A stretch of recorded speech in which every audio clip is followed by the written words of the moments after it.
we continue to make substantial progress towards the strategic allocation framework and a number of other issues that we're dealing with today. So, Scott, if you could call the roll, that would be great. Great, thanks very much, Mark. Marie Bonneville. Present. Leandra Clark-Harvey. Deborah Dees. Mark Fisher-Colbury. Here. Elena Flowers. Present. Judy Gasson. Here. Jeff Golden. Present. David Higgins. Here. Vito Imbassi. Here. Pat Levitt. Sorry, Pat, I think you're muted.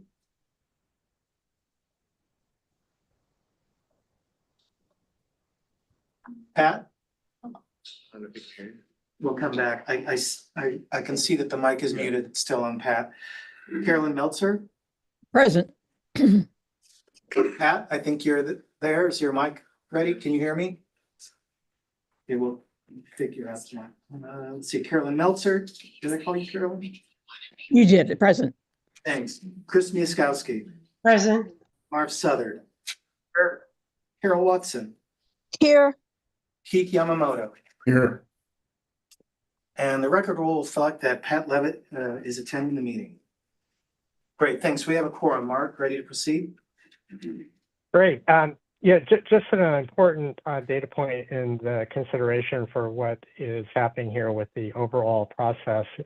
And that's within the context of an extraordinary amount of work and collective time that has been spent with a process to work on the strategic allocation framework and inherently the prioritizations for CIRM as a vehicle for driving leverage and working even more successfully towards our collective goals as stated in the mission statement for CIRM. And within that context, not only has that work been of Herculean effort, it's also of a quality that I think could be represented in academic journals in the context that these are decisions and allocation elements that many organizations have faced, whether it's private or public institutions. And Hello? the work has just been, Can you hear me now? been phenomenal. Yes. I can't hear you. Okay, we can hear you, Pat. How about now? Yeah. Now I can hear you. Okay, great. Sorry. So Here. with that preamble to reflect the incredible quality of the work is also the next steps of the rubber continuing to meet the road in the context of the Science Subcommittee and Neuro Task Force review of where we stand as the next step in progression towards discussion and recommendations to the board, which is upcoming here in March. So it's a very important meeting for making the shaping and determination for that element. And I appreciate everybody's time and effort in doing that. And I look forward to a wide open, free-ranging discussion to ensure that we do the best job we possibly can in shaping those communications to the board if required. So with that, I'd like to turn it over to JT for comments before we get into the meat and potatoes here. And Mark, just for the record, will reflect that Deborah Dees and Leandra Clark-Harvey have attended the meeting. Go ahead, JT. Great. Thanks, Scott. Thank you, Mark, members of the Science Subcommittee and Neuro Task Force, members of the public.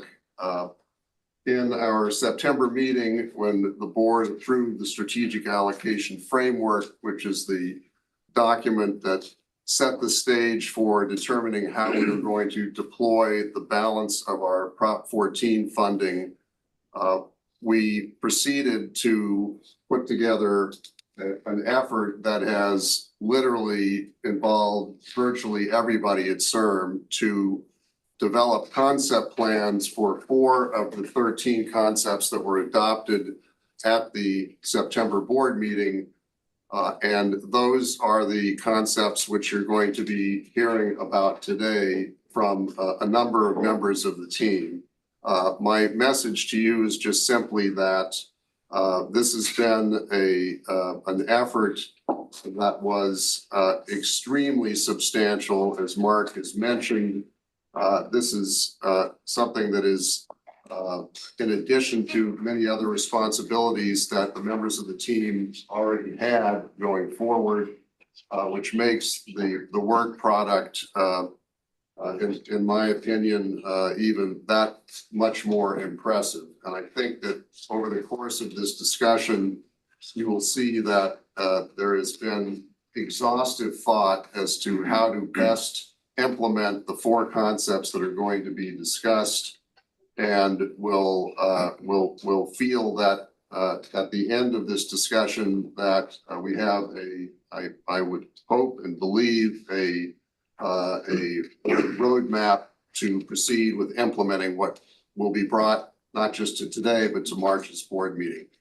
I want to congratulate the members of all of the teams, all the program groups, people you'll be hearing from today, and all of the team here at CIRM, including members of the board, as you have stuck with this through many, many months. Thank you for that. And with that, I want to turn it over to Rosa, who is overseeing this enormous undertaking. And I want Rosa to personally congratulate you as well. So please take it from here. Thank you, JD. With all this introduction, I want to also thank everybody for spending the time with us to go through what we have prepared for you this afternoon. And I want to personally acknowledge the incredible effort that has gone into getting us to this point. This has been a real team effort. And I want to recognize not only today's presenters and leads of the different parts of the efforts, but also the teams from review and colleagues from the programs teams, the teams from grants management, legal and board governance as well, everyone who has played a key role in shaping these concepts. And I think it's important to just take a minute to acknowledge this. A special thanks also to our Science Subcommittee and Neuro Task Force co-chairs. Thank you, Mark, Caroline, and Pat. And your leadership and commitment and time to keeping with the investments, strategic and impactful, are truly appreciated. And going through all these different pre-calls has been very helpful in shaping what we are bringing today. I think I want to take a minute to mention that what we have accomplished in the last 4 months is pretty remarkable. Typically, as a reminder, we are all familiar with the process. It takes about a year with multiple discussions along the way to develop and bring a concept to the board. And unlike the Remind, these 4, or the strategic allocation framework process, which unfolded over a bit of a period of 2 years, we've had to work fast and efficiently to align these proposals with our strategic goals and get them ready for your consideration in March at the board meeting. This space was necessary. I think we are all very aware of what's going on, not only in California, but more at the federal level, right? And it's been necessary to keep the momentum as well with what we had started and ensure continuity in funding and support our research and clinical communities. As Liz, Dr. Noblin will present in her presentation, today's discussions are just one part of a larger timeline. Everything we are doing now is built on the assumption that these concepts will move forward in March. And we understand that there can be delays, but we also want to bring up that reworking the calendar or shifting program timelines will push back future funding opportunities since everything is interconnected. And we want to be mindful of that as we move forward. Now, what are we bringing to today's meeting? Today, we are rolling out the first implementation of CIRM's structured preference setting process, which is a framework that helps keep funding priorities dynamic, data-driven, and aligned with emerging opportunities and portfolio needs. And this, very importantly, builds on the Neuro Task Force model which was originally developed to guide CIRM's neuroscience investments under Proposition 14. Now we are expanding and including that structured approach across the entire regenerative medicine space, including Prop 14's neuro mandate and broader cell and gene therapies priorities. For today, which is this first box that we see here, we are going to bring the new concepts and integrate focus areas and preference setting into bringing these concepts, and you will see it in the presentation. We've been using a data-driven approach to identify portfolio gaps, emerging science, and regulatory trends that have driven this preference setting. And we are also prioritizing high-impact research areas and unmet clinical needs to ensure that CIRM funding strategy is as strategic and effective as possible. Now, in June, we are going to bring another presentation. What we will come with to you in June is this will evolve into a formalized annual portfolio and program performance review towards the end of the fiscal year. This year, we are coming separate. We are coming with the concepts now and then the portfolio in June. And the main reason was a time issue here. But we've implemented a lot of what we've been analyzing into the concepts, right? Now, we will be bringing a comprehensive assessment of current awards, research progress, and funding gaps in June. And then the Science Committee and the ICOC every year at the end of the fiscal year will review proposed adjustments to funding priorities, which will then be incorporated into next year's funding cycles. And the goal is to keep CIRM's funding approach flexible and forward-looking while staying aligned with the SAF. This preference setting process, as outlined in the Exhibit A of the memo for the concepts, is a big step towards maximizing the impact of CIRM's investments and ensuring that regenerative medicine funding stays strategic, responsive, and positioned for success. So we look forward to the discussion and your insights today. And without less further ado, unless there are any questions about this, I would like to lead on to Dr. Noblin for the start of the SAF presentation background. All right, thank you all very much. Today I will give a very brief background on our concept development process and then hand it over to my colleagues in turn to talk through the DISC-5, DISC-4, PDEV, and CLIN2 concepts. So by means of introduction, today I'll cover how the new concepts you'll hear about relate to CIRM's impact goals and the SAF, briefly talk through the concept development process, and then show the launch timeline that we've been referring to in this introduction. In September of last year, the ICOC approved the Strategic Allocation Framework, and this framework included a set of goals to maximize CIRM's impact in the regenerative medicine space.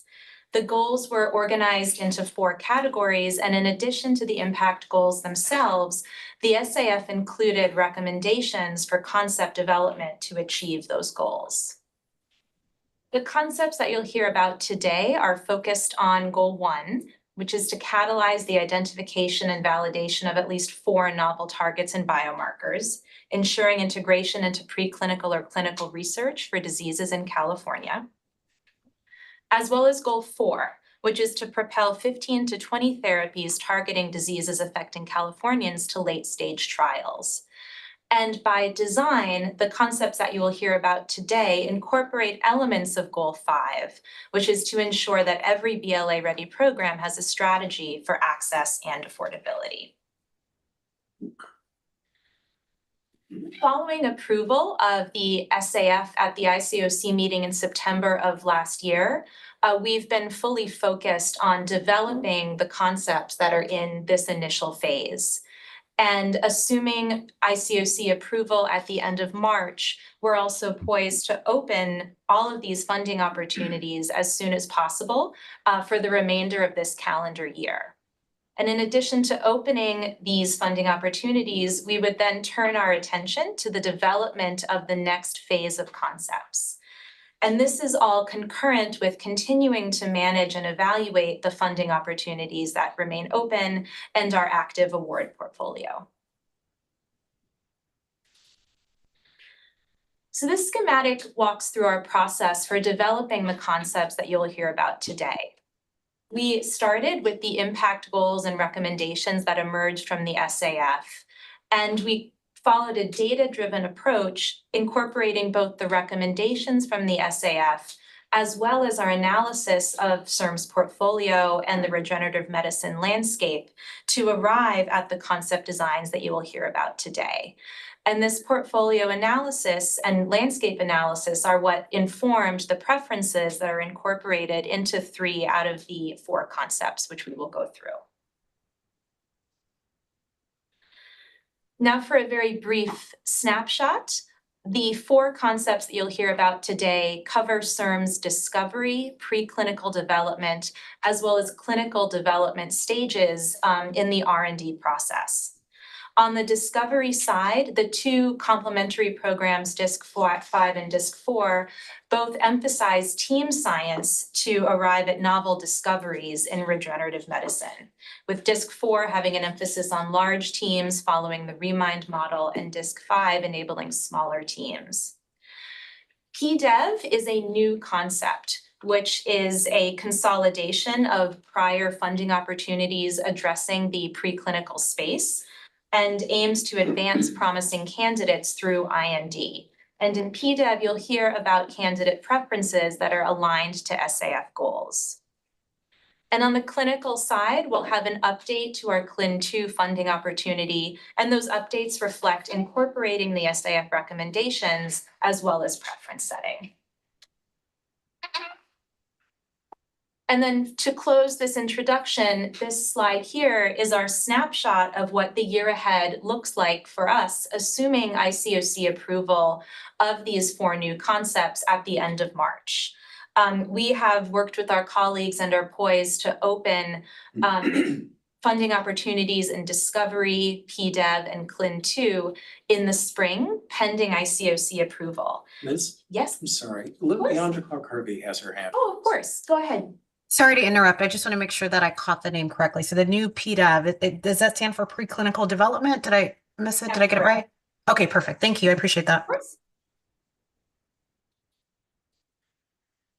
So following the opening of applications in the spring, we're then set to begin grants working group reviews of the new concepts in the fall.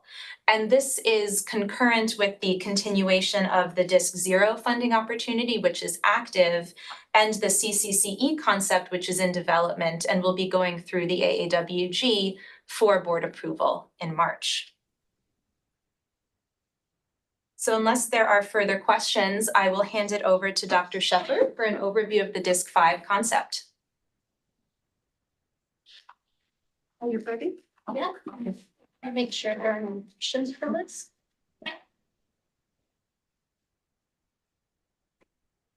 Hey. Good afternoon, everyone, members of the Science Subcommittee, Neuro Task Force, members of the public and the CIRM team. It's my pleasure to kick off this series of discussions on these new concepts that we are bringing for your consideration today. I'd like to begin by just giving a brief overview of the contents of my presentation, because this will be a format that we all follow today. So we'll start with a general background and introduction and explain how this new program aligns with the impact goals that Liz just described. We'll briefly go over the objective of this program, as well as the scope and structure, which includes information about the award budget, the project eligibility and team eligibility, as well as in other types of changes and improvements that we are developing and proposing. And finally, we will follow with a request for your recommendation to the full board meeting at the end of the month. Okay, so I won't go in too much detail over this because Rosa and Liz nicely went over this, but I just want to remind you that the impact goal that this program is designed to address is to catalyze the identification and validation of at least 4 targets, novel targets and biomarkers, and ensuring integration into clinical or clinical research programs. And the recommendation to achieve this goal was to support comprehensive discovery through DISC-4 and DISC-5 funding structures. So the objective then of both of these programs, DISC-5 and DISC-4, which you'll hear about next, apply a common objective, which is to support comprehensive discovery research across a diverse range of diseases and bottlenecks to accelerate the development of potential therapeutics and biomarkers in regenerative medicine. So these two award structures that you'll be hearing about provide complementary approaches to meeting this common objective. And this is briefly illustrated on the slide here. DIS4 will be describing large multidisciplinary collaborations, and DIS5 is focused on smaller multidisciplinary collaborative approaches. Jeff has his hand raised. Jeff Golden. Sorry, Dr. Golden. Yeah, I just had a question. On this slide in DIS4, you say is to facilitate target and biomarker identification, but it seems like that would be equally likely in DIS5. yes. Are you suggesting that one is targeted on one or the other, or do they cross over to both of those? I'm sorry if I didn't elaborate clearly enough. Both of these programs address the same goal, and to lead to discovery of targets and biomarkers, but they're taking complementary approaches so that they are working together and individually towards impacting this goal through elucidating disease mechanisms and other research that I'll go over in my subsequent slides.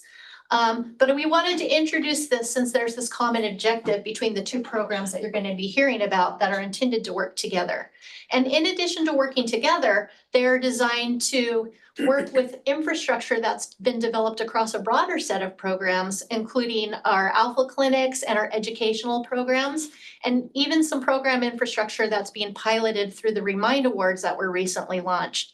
And the idea behind this is that by leveraging internal, external partnerships and other CIRM-funded resources, we can maximize or even increase the impact of the outcomes of these awards beyond what the research itself entails. Okay, so just to be clear, in an application in DISC-5 could still include the discovery of biomarkers or targets equal to what DIS4 does. Is that correct? The types of approaches and questions addressed, yes, could be exactly the same, but the scale of the research that these programs will support is where the difference is. Great, thank you. Mm-hmm. So now we'll go more into the specific details of what sets DISC-5 apart from the other programs. So just to repeat, the objective is to support comprehensive discovery research across diverse ranges of diseases and technical bottlenecks to accelerate the development of potential therapeutics and biomarkers in regenerative medicine. And the approach will be to support exploratory and innovative foundational research led by small teams of investigators.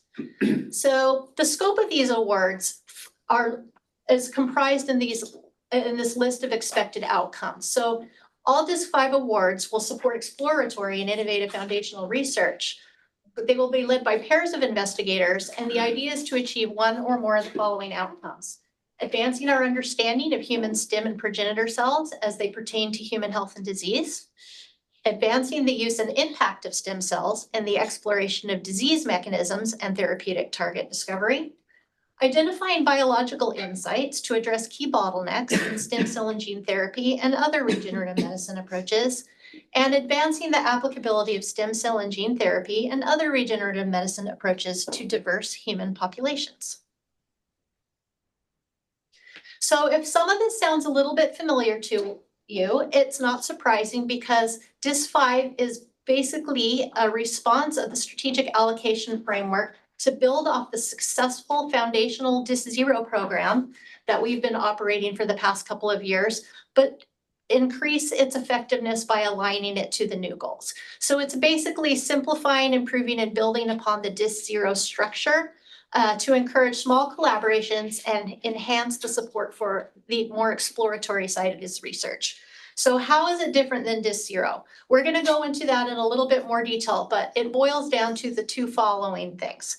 One, there is a much greater emphasis on collaboration. So rather than being led by a single principal investigator, as was the case in our first track of DIS0, DIS5 will support a core team comprising a pair of investigators with equal leadership to the team. So basically it's a joint leadership, and they're expected to bring different perspectives or disciplines to a problem to create a new way of looking at things, new perspectives to open new doors into research. And the second area is we're enhancing the support and weight that innovation takes, so that earlier, more stage exploratory programs that may be high risk, high reward can be supported through this program. Okay, so this slide is a bit of a punchline because this describes everything that I'm going to go over in my next few slides. But a couple of things I wanted to just highlight before we go into more detail is that these programs will be offered once a year. The grants are designed to be provide support for 3 years in duration. It will be open to California nonprofit or for-profit research institutions. It will be led by a team of 2 principal investigators, which by designation are called the PI and POI for reasons I'll go into. A maximum award total of $2.5 million.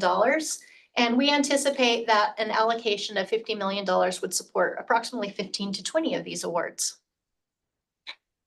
So the first thing I'd like to highlight is the total cost cap.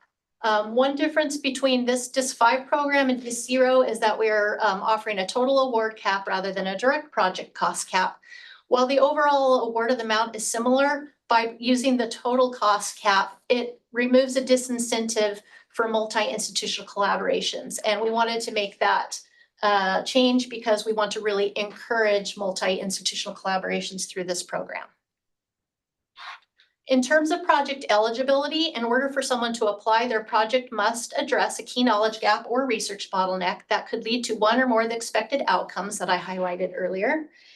It should focus on studies that employ human stem cells and or genetic research as part of the central approach or hypothesis. And if it's necessary to use any non-human models, provide a strong justification for that. In terms of team eligibility, as I mentioned, it's open to all California research institutions, whether they be nonprofit or for-profit. The core team must comprise 2 California-based investigators that both contribute at least 5% effort. The difference in designation is that the principal investigator is the one who acts as the main point of contact with CIRM staff for administrative purposes. But at the level of scientific leadership, both of these investigators are contributing equally to the project. In terms of the application and review process, DIS-5 will utilize the established 2-stage review process that we have been using for several years now for our discovery stage programs, which allows us to effectively manage high application volumes, because with these discovery programs, that's what we see inevitably. And in addition, some improvements and enhancements to our review process will enable enhance weight and visibility for innovation. As we mentioned, we want to increase the likelihood of high risk, high reward proposals receiving meritorious funding decisions, and improve granularity and visibility for score driving decisions. Now, other attributes and improvements include maintaining the data sharing and management plan requirement that was introduced in our Discovery 0 or Foundational Award program, and continuing to iterate on the data sharing and management improvements as CIRM develops its data sharing infrastructure. And that, of course, involves requiring the coordination with CIRM's data initiatives. This is just a snapshot of the timeline that Dr. Noblin presented earlier, showing that if this concept is approved at the March board meeting, we would move on to posting the program announcement shortly thereafter and opening the competition such that applications would be received in November. I know November might seem like a ways away, but I also want to remind you that we have our DIS-0 funding opportunity that has applications due in April. So we do have opportunities throughout the year for small teams and smaller scale projects to apply for support of their novel and innovative projects through our programs. And with that, we would request a motion that the Science Committee Neuro Task Force recommend approval to the full ICOC of this DIS-5 concept. But before that, I'd be happy to take any questions that would help your discussion.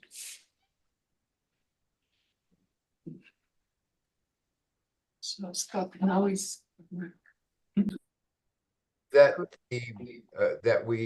oh, there's a question. Pat has a question. Do you want me to wait until there's a motion and then comment? I'm fine with that. No, Pat, you can proceed with your question, and then Judy will follow. So, you know, I went through the slides again and we had this conversation. We had the pre-meeting. This is like one of the Remind, this is the smaller version of the Remind that's been quite successful, which is the the investments in neuro-related research in accordance with Proposition 14. In the slides that I reviewed, neuro is being integrated within both this and the other approaches that we're going to hear about. I'm all in favor of the approach. I'm still quite worried about, we have a proposition that has an identification of a specific domain of investment. It's quite sizable. And we have a task force that was implemented to deal with that specifically, separate from the Science Subcommittee. But we have, from my perspective, a misalignment in terms of what we're going to do with these new funding approaches. The funding approaches are great, but I think from my perspective, it's not aligned with what we know are things that we're going to have to accomplish within a relatively modest period of time. So I don't know how to address this other than to say that I'm concerned about this misalignment.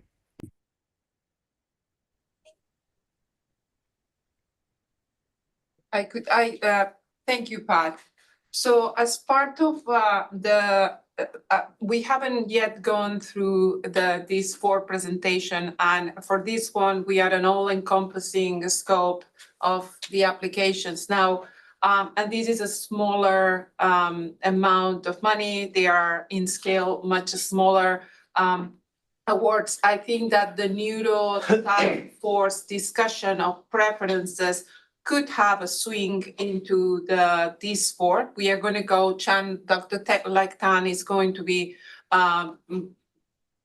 presenting this, and in that case, there are some areas, preferences that we could set up that could very much align with the Neuro task force, and I think there are different levels of opportunities of where we can do that. Another comment I would like to make is that in terms of spending, and I know this does not answer everything, but at the rate we are spending on neuro-tact projects, we are right now over if we keep going at this rate, by the time CIRM could end its funding, we could have overspent over $1.5 billion focused on neuro. Now, the key here, what you are asking us is, what's the strategy? The strategy started with the Neuro task force, understanding there was no focus or investment in neuropsychiatric disorders. We did this 4 Remind L, focus on that.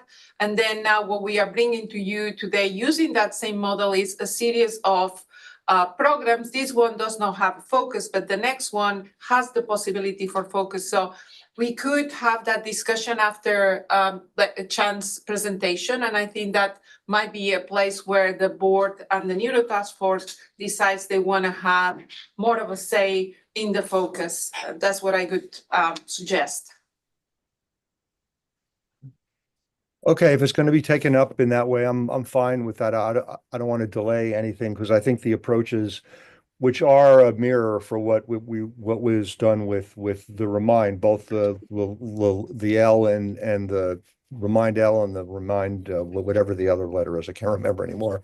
But it's basically the same programs, and they work really well. And you mentioned it all already. Neuro as a catch-all is the most diverse area of investigation, because it goes everything from oncology to metabolism, and it's enormous. And so I get that we're going to meet the goals of 1.4 billion, but the task force identified certain areas that were way underinvested, and that's what I'm most concerned about. So if we take it up later, I'm fine with that, as long as it's on the agenda, we take it up and we are serious about trying to address the deficiencies in specific areas, including those that were called out in Proposition 14, by the way. It's not my language, it was in the prop, okay?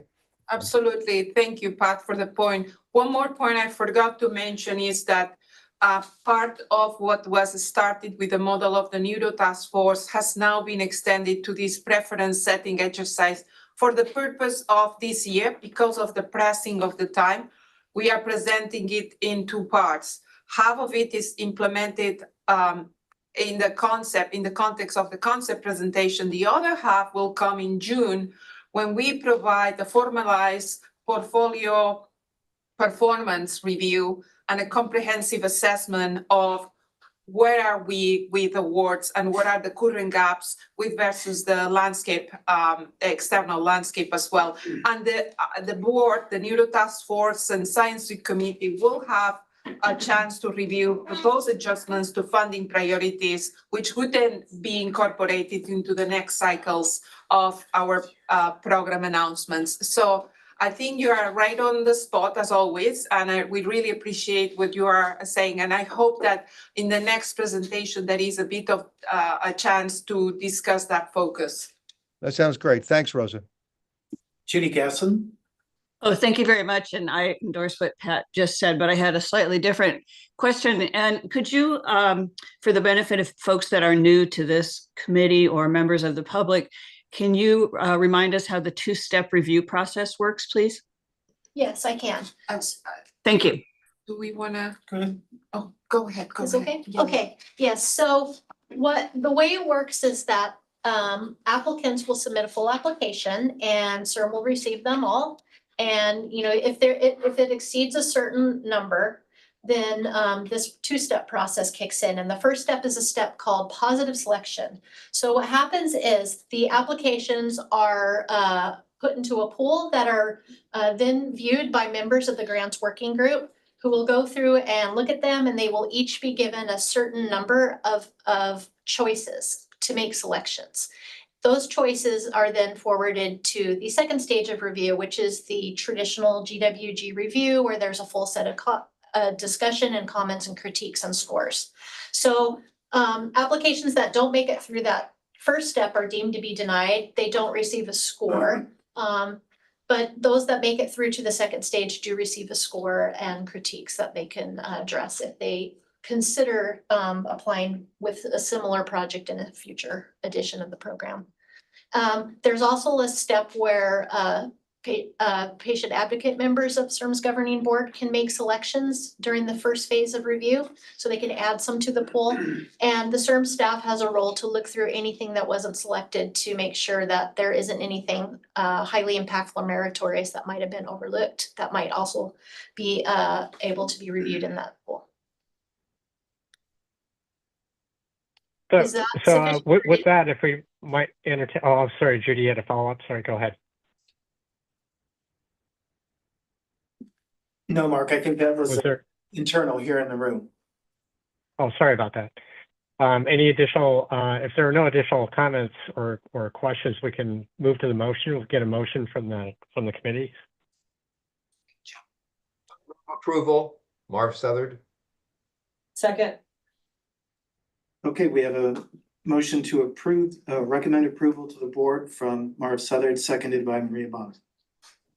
Great. Just to close it out, any other comments or questions from the committee before we ask the public? I don't see any. Okay, nothing? Correct. Okay. And then we can ask anything from the public in terms of questions or comments. From the public, we're looking in, I don't see any. Nope, it appears no comment from the public. Okay, with that, let's go ahead with the roll call vote. Maria Bonneville. Yes. Leandra Clark-Harvey. Yes. Deborah Dees. Yes. Mark Fisher Colbury. Yes. Elena Flowers. Yes. Judy Gasson. Yes. Jeff Golden. Yes. David Higgins. Yes. Vito Imbasciani. Yes. Pat Levitt. Yes. Carolyn Mel. Yes. Chris Miaskowski. Yes. Mark Feathery. Yes. Carol Watson. Yes. Thank you. Keith Yamamoto. Yes. Thanks very much. The motion carries unanimously. Thank you, everyone. Thank you, Kelly. Great. let's get on to the next discussion. Thank you.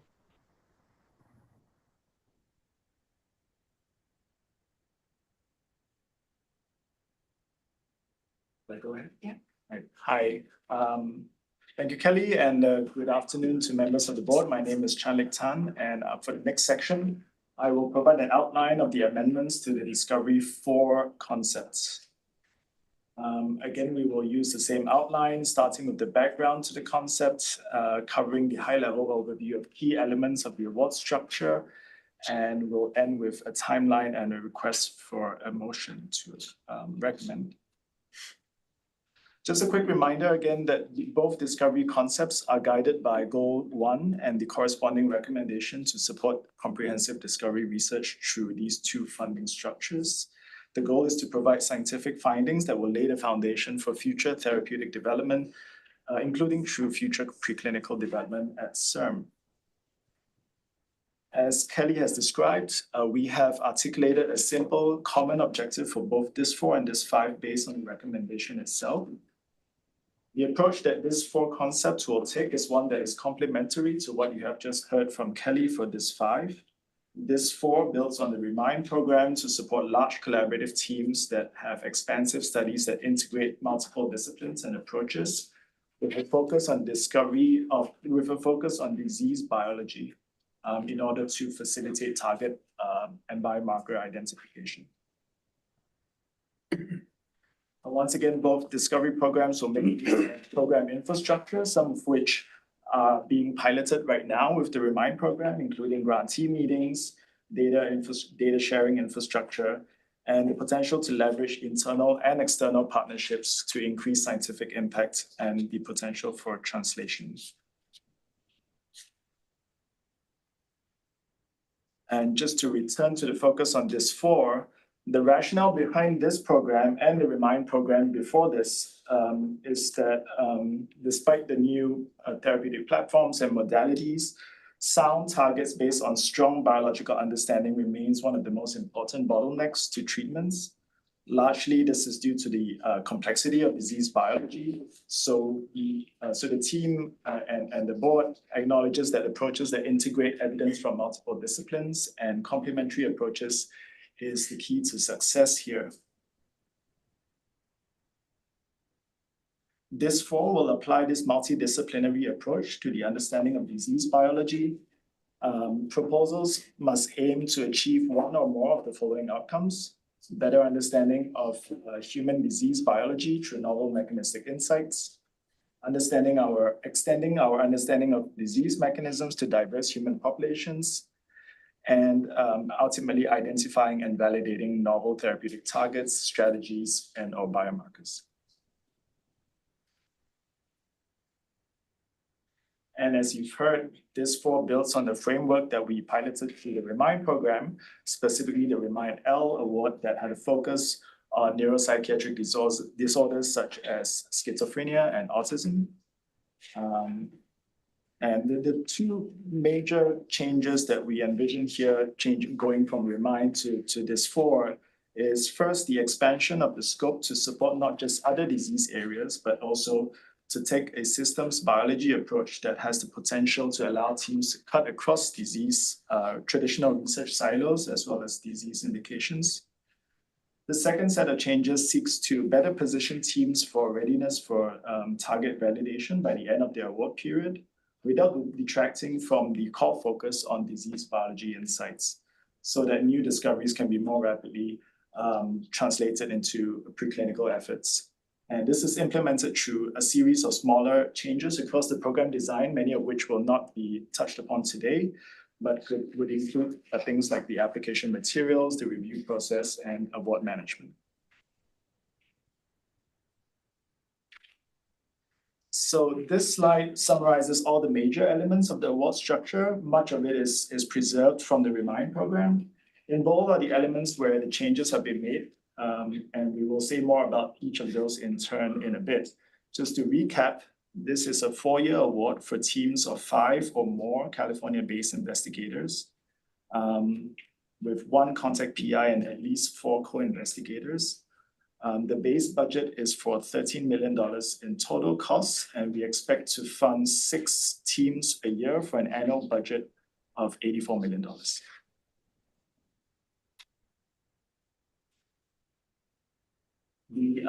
And just to go into the award budget a little bit more, these award budgets are capped at a base of $13 million in total costs, inclusive of overheads.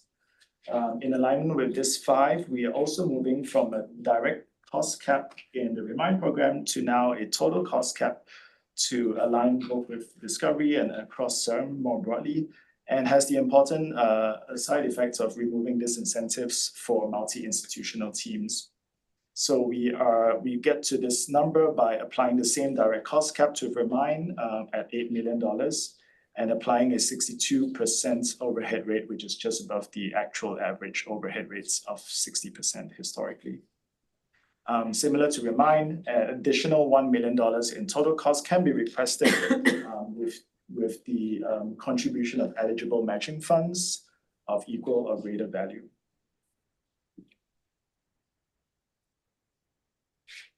So eligible projects in this award must address knowledge gaps or bottlenecks in the understanding of human diseases. To ensure alignment with CIRM's mission, the overall project must also include studies that employ human stem cells and or genetic research as part of the central approach or hypothesis. Although as given the structure of the program, applicants are encouraged to integrate a variety of approaches, models, and technologies to maximize scientific impact. And as with all our programs, these awards must be centered on human biology and employ human-derived cells, tissues, or data where possible. Applicants may include non-human models to achieve specific objectives, but must in turn provide strong justification for any such use of non-human models.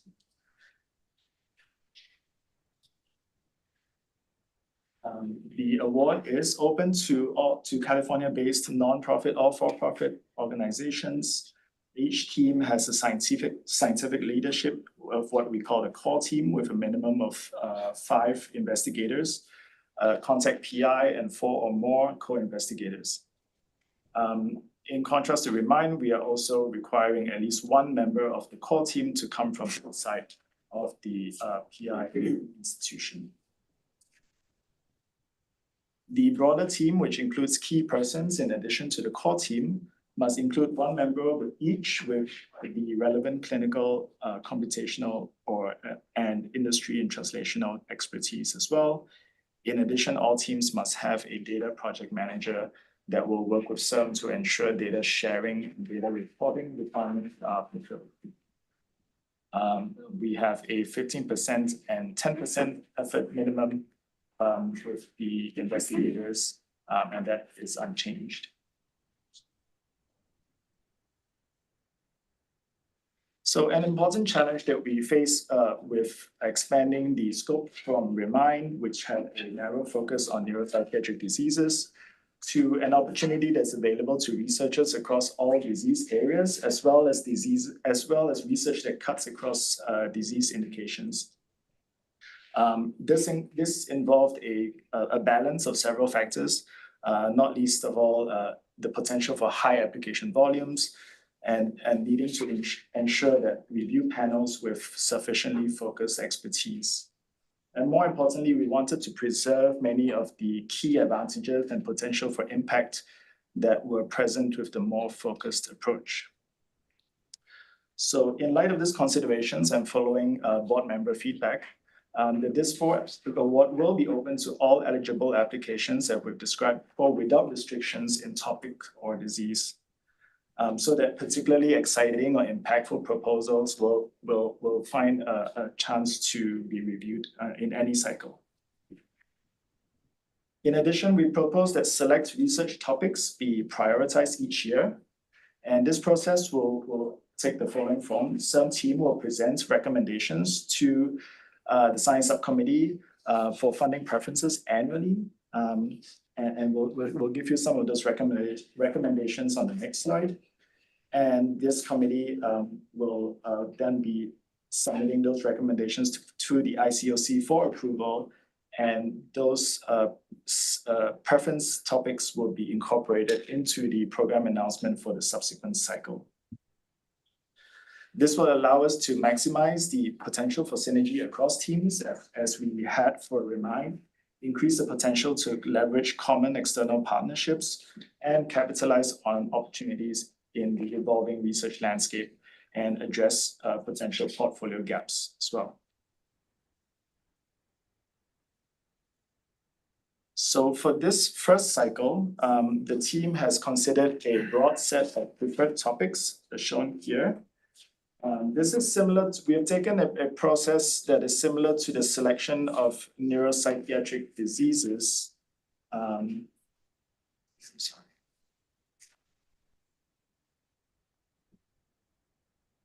That led to the selection of neuropsychiatric diseases as the pilot focus area by the Neuroscience Task Force. And these are, we've considered the relative representation of these topics in our existing portfolio, the relevance of these topics to diseases of high unmet need and burden, and opportunities for leveraging new advances in stem cell models. So I won't read all the topics that we've considered, but for this next cycle, CIRM staff recommends to include a preference for applications investigating the first category shown here, that of metabolic physiology, the influence of diet or the microbiome on disease biology and health, and applications that seek to understand the biology of the GI tract, liver, kidney, pancreas, or endocrine organs, including adipose tissue. So we came to this recommendation for a number of reasons. First, this topic has lower representation in CIRM's portfolio than other topics shown here. Although this award may cut across disease types, some of the most relevant diseases in this area include high burden indications like diabetes, fatty liver disease. As data emerges from some of the more well-known drug indications now and the effects on obesity and metabolic syndrome, and that there might be a possibility that understanding these areas would have a broader impact on other disease areas as well. And finally, we wanted to highlight that this particular research topic area, we expect to have a slightly lower application volume compared to the other topics shown here, which would also allow us to pilot our new framework and to troubleshoot some of our internal processes as well.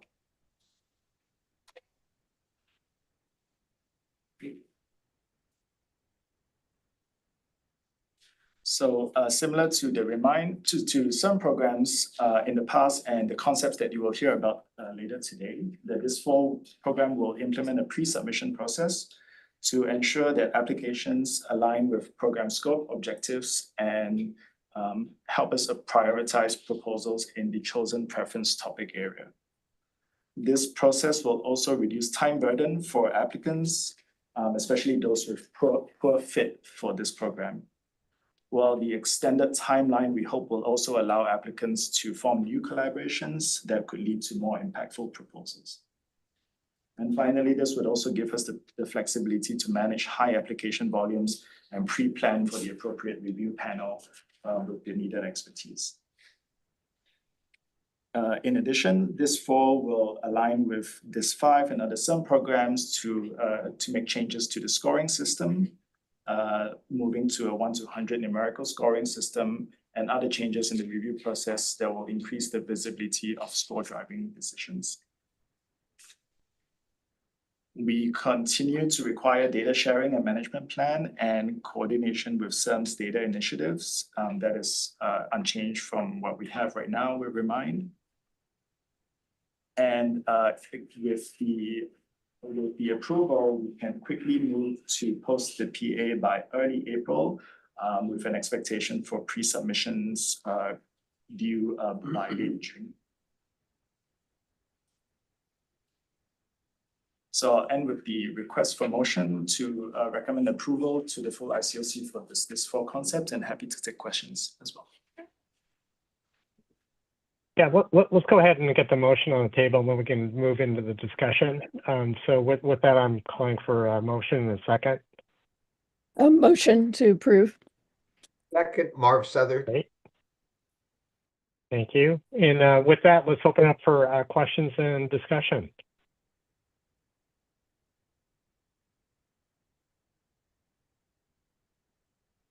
Looks like Judy Yeah, Gasson. I was, maybe you can elaborate a little bit more on the domains that you said where there was a red X.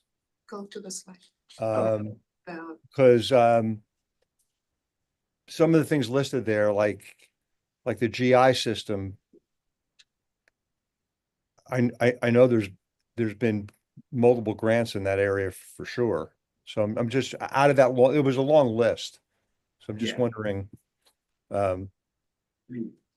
maybe you can elaborate because that one was highlighted.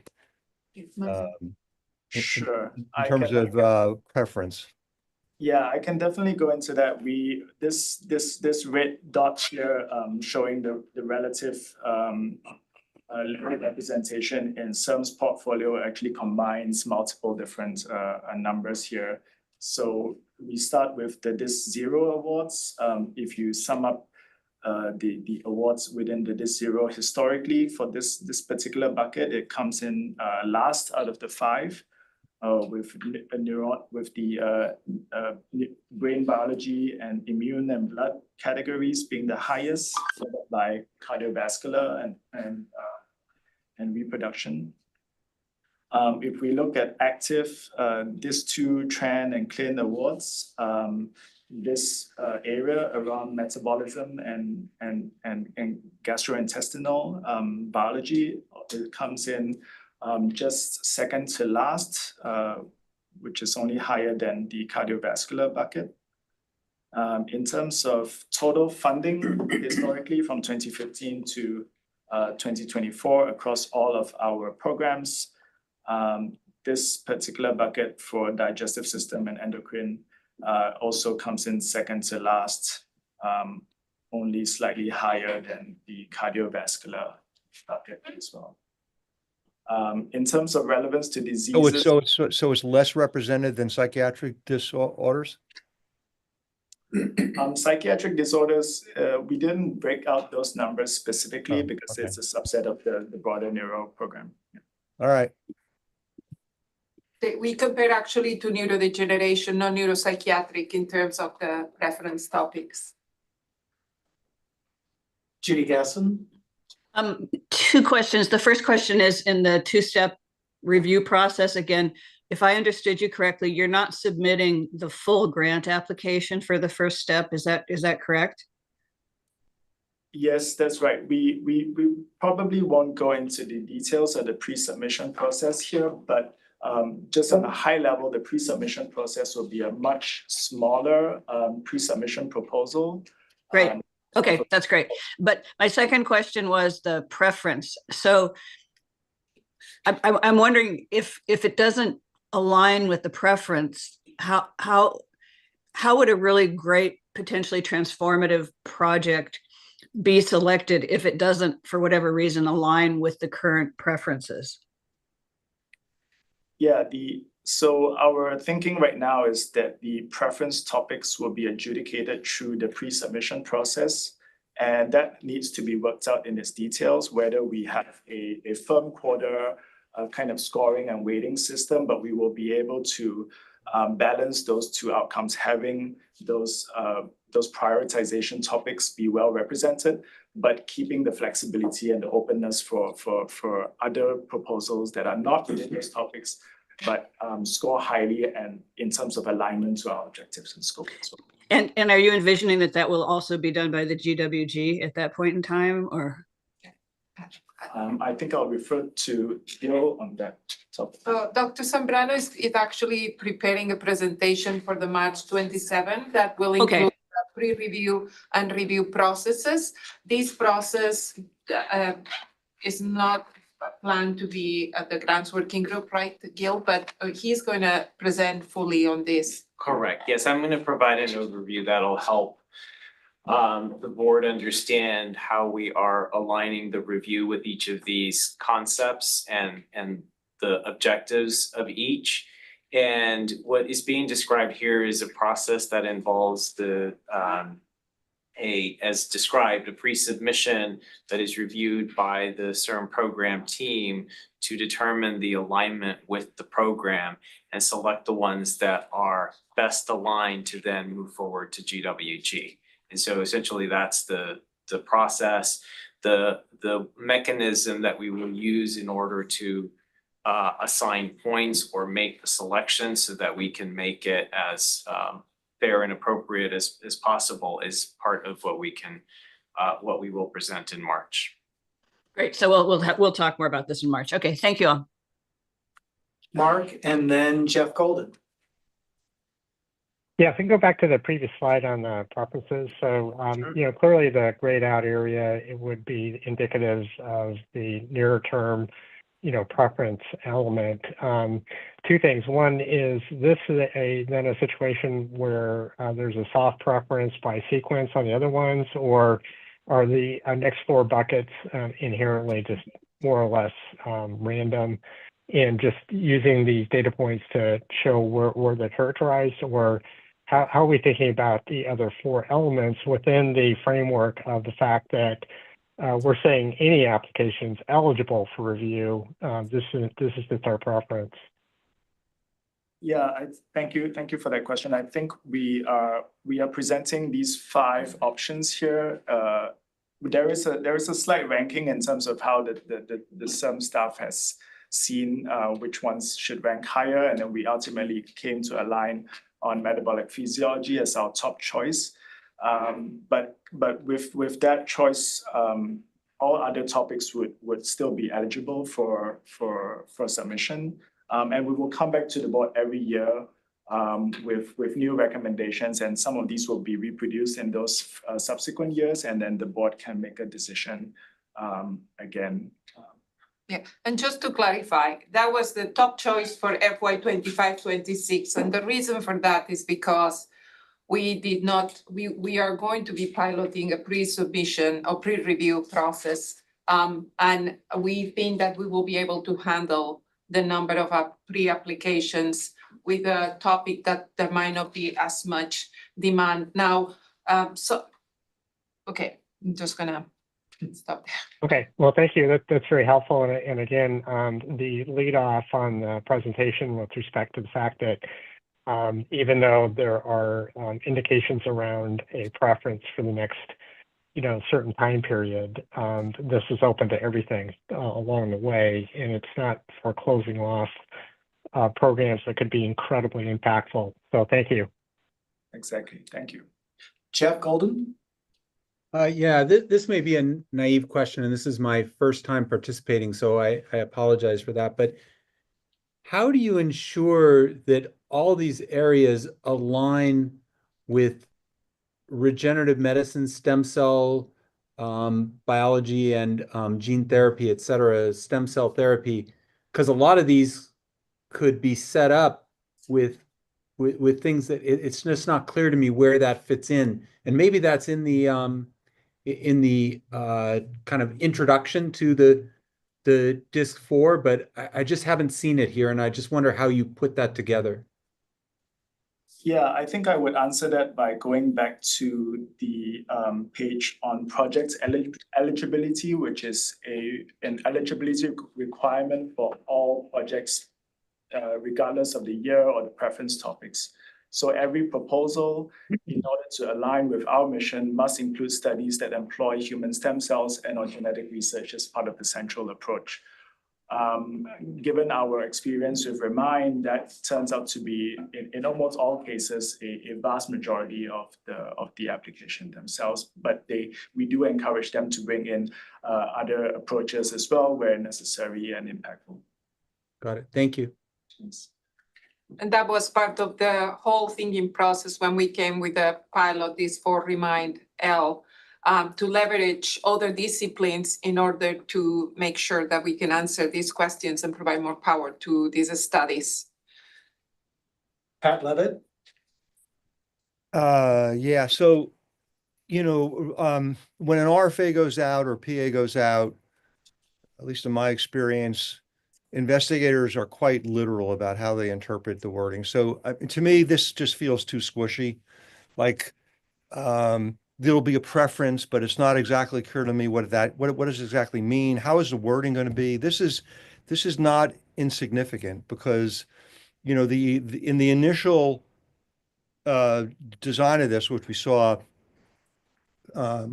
you know, there was going to be like a preference each year, like a specific preference each year, specific, like there would be a call for investigations in cardiovascular, and that would be it. And that was not that I didn't hear anybody supporting that. So this is sort of a modification of that. But to me, there's just not enough.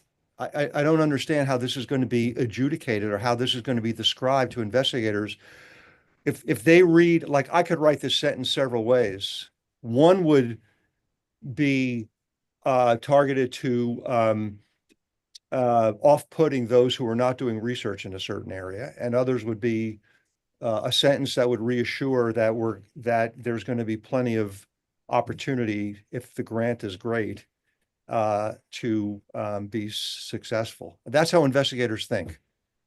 And so maybe you're going to deal with this, but I think if it comes back to the board that, you know, how this was handled and it wasn't really transparent for investigators, I'll just speak for myself. I'm not going to be real happy about that because we have to be really transparent with investigators. They're literal about how they interpret these things. And you all know this from your history of how you've worked here. So I just have to say that. I just think that right now for us, I don't know if squishy is an official scientific term, Mark, but that's how it feels. No, I think, squishy. Pat, your point's well taken because the issue is going to be a condition of, you know, do I go all the work, do I go to all the effort in time to file an application or not? You know, or is it inherently going to automatically get shut down or nearly shut down? Yeah, so and your question's very much on point here. Sorry to interrupt. Yeah. I'm just saying I could write that sentence 3 different ways. So And I know it would have 3 different impacts. So that to me is like, how is this sentence going to be written so that everyone's encouraged, but we're particularly interested in attracting in a certain field. So it's got to be done really carefully, so that we don't off-put those who are saying, why am I going to spend 3 months putting a grant together where, you know, the odds are 1 in 20, whereas if I did it in, let's say, small intestine, the odds would be 1 in 3, right? Yeah. And that's how investigators look at this. So actually the preference setting, and I thought we had it here in a footnote, but the preference setting is going to be what it's going to be worked out at the pre-review process. So the applicants will not have to do the full application, which are very burdensome. We are going to probably have a very small pre-app with, you know, what's the topic, who are the collaborators and the different disciplines and a series of questions. So we can then invite, like with the review is going to be 30, there will be 30 applicants. And then at that stage, when they come to the review, everybody is at the same level of preference. The preference will no longer be there because we will have already decided that those people are all valid to be, you know, coming to review. And then there will be other criteria that will be in terms of impact and feasibility, etc. Right? So the preference, just to be clear, could be before we ask anybody to come with a full review, a full application. Now, one of the things that we have done is so diseases in the nosological sense are human diseases are now cutting across systems, and we've been trying to take a systems biology approach, if you want to go to that. So if we think about setting preference for the metabolic physiology, diet, microbiome, there's a strong foundation for also exploring. If somebody wants to take the hit there, they can come and say, you know, we are exploring neurodegeneration, gut-brain axis disorders, liver-brain interactions, etc. The neuro component can also be there, right? So there is a lot of crosstalk amongst this. what we are asking people is to give us a preference focus. Now, the board has the prerogative to say, look, we don't want you to start with that, or we don't want you to start with these preference topics. We want you to do it differently, or we would like for you to come in with all comers every year and set the preference to neuro. And every year say, this year is going to be neurodegeneration, next year neurodevelopmental, the other year is neuropsychiatric. Like we could do something like that to be more compliant with what you had asked before, right? So there are options. And that's why we've thought a lot about different options. We came with this option to the board, but we are happy to take feedback and come in with something later. We are just aware that there is a lot of need for funding and to keep this going. And we also understand that we want to maximize the leveraging of data for neuro. So we are here to hear your feedback. Yeah, listen, I've worked in the gastrointestinal system, so I love the gastrointestinal system. I love my own gastrointestinal system. So that's not the issue. As long as you and the team have a sense that, this can be, there's plasticity here, right? In terms of how the board feels about the best approach. I think the letter of the LOI is a very important step. I agree with you. It'll save people time. So I'm fine with that. And again, I really like the funding mechanism, which is what we're really focusing on here to recommend to the full board, that these funding mechanisms are great and will matter a lot. So I'll stop there. Thank you, Pat. Leandra, I think I saw your hand come up a couple of times. It did. I want to just, and I see Mark, you put up your hand as well, but I just want to call out that in some of our more drill down groups, we did talk about some of the gaps and deficits across neuro and what Pat is saying around the diversity there. And so I would hope that whatever approach we move forward with, that we're really paying attention to the feedback that came back out of those meetings, because we did get really, and I'm sorry, I can't remember the exact dates, but this past year, I remember some meetings where we got really deep into some of the deficits, some of the gaps, some of the areas that are less likely to be attenuated just because of the, lack of research in that area. And I do think those are opportunities. And so I'm sure that the staff and the team is working on that. And I think that you already should have a small compendium of some of our recommendations and some of the areas identified. And I do hope that we can keep that in mind. Also want to mention that, I think it's difficult with neuro, right? And so when you're talking about like the gastrointestinal and all of these things, it seems like, okay, that's a category to the side. We can perhaps do without that or not focus there. But we have to remember that all of these things cut across when you're talking about neuro and behavioral health disorders, that all of these things show up in different ways for folks that have specific conditions. Like I remember there was a conversation, we brought in some folks around autism, in some ways that things were emerging specifically for those clients. So both and, right? Yes, let's figure it out and categorize and line up and rank order. And also remember that things aren't so separate and distinct, that there's so much intersection. So with all that said, I would argue for more connection, check up with the committee around some of the things that we've highlighted. I hope that makes sense. Good point. Thank you, Leandra. Mark, your hand is raised. Yeah. Good comments there. And I think then it's going to be incumbent to ensure that we have a placeholder here for a comment, if you will, in the context that a number of things are going to come to the head on the pre-submission dialogue. And even ahead of that, to Pat's point, even the communication around pre-submission work will require careful thought about the language being sent out to people around that. So that's going to take some work, possibly some testing, if you will, with researchers to ensure that we've got the proper communication going on, with them, to ensure that some great idea they might have doesn't get chopped off because they think the process is going to get too problematic, type of thing. So I just wanted to make that notation and call that out specifically, tie back to Leandra's and to Pat's comments. Thank you, Mark. I think that's something that was extremely important. We realized the importance of that messaging to the applicants as well. We've put a lot of thought into it, and we'll bring you our decision and design at the appropriate time with Gil. Thank you. Great.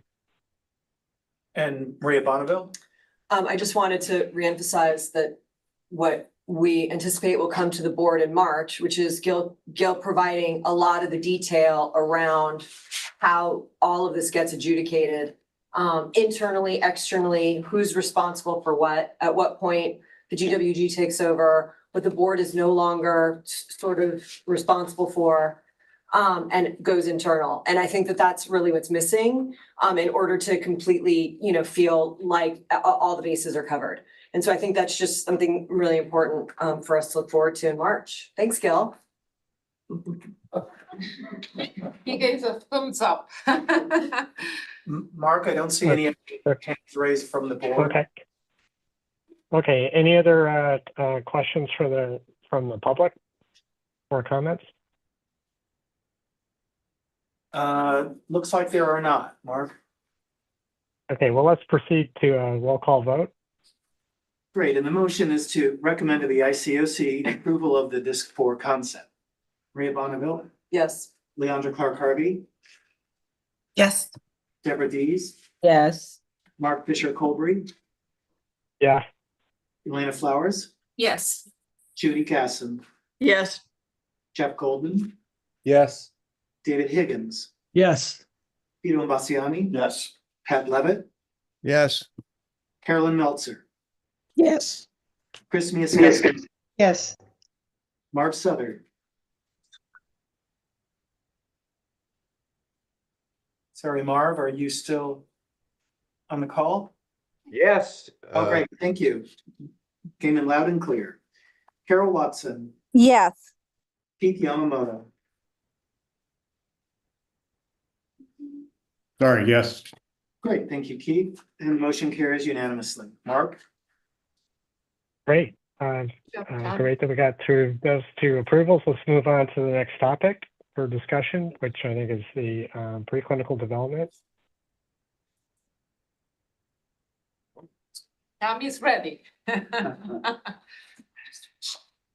Good afternoon. My name is Shyam Patel, and on behalf of the preclinical development team, I thank the members of the Science Subcommittee and the Neuro Task Force for this opportunity to present the PDEF concept to you. So as Dr. Clark-Harvey noted, the PDEF concept is preclinical development, and I'll describe how that concept is being developed and how it combines and consolidates some of our existing programs and adds some new features as we go forward. Quick note, I unfortunately have a hard time pronouncing the word preclinical and regenerative. So I'm going to try to avoid using both of those words as much as possible in this presentation.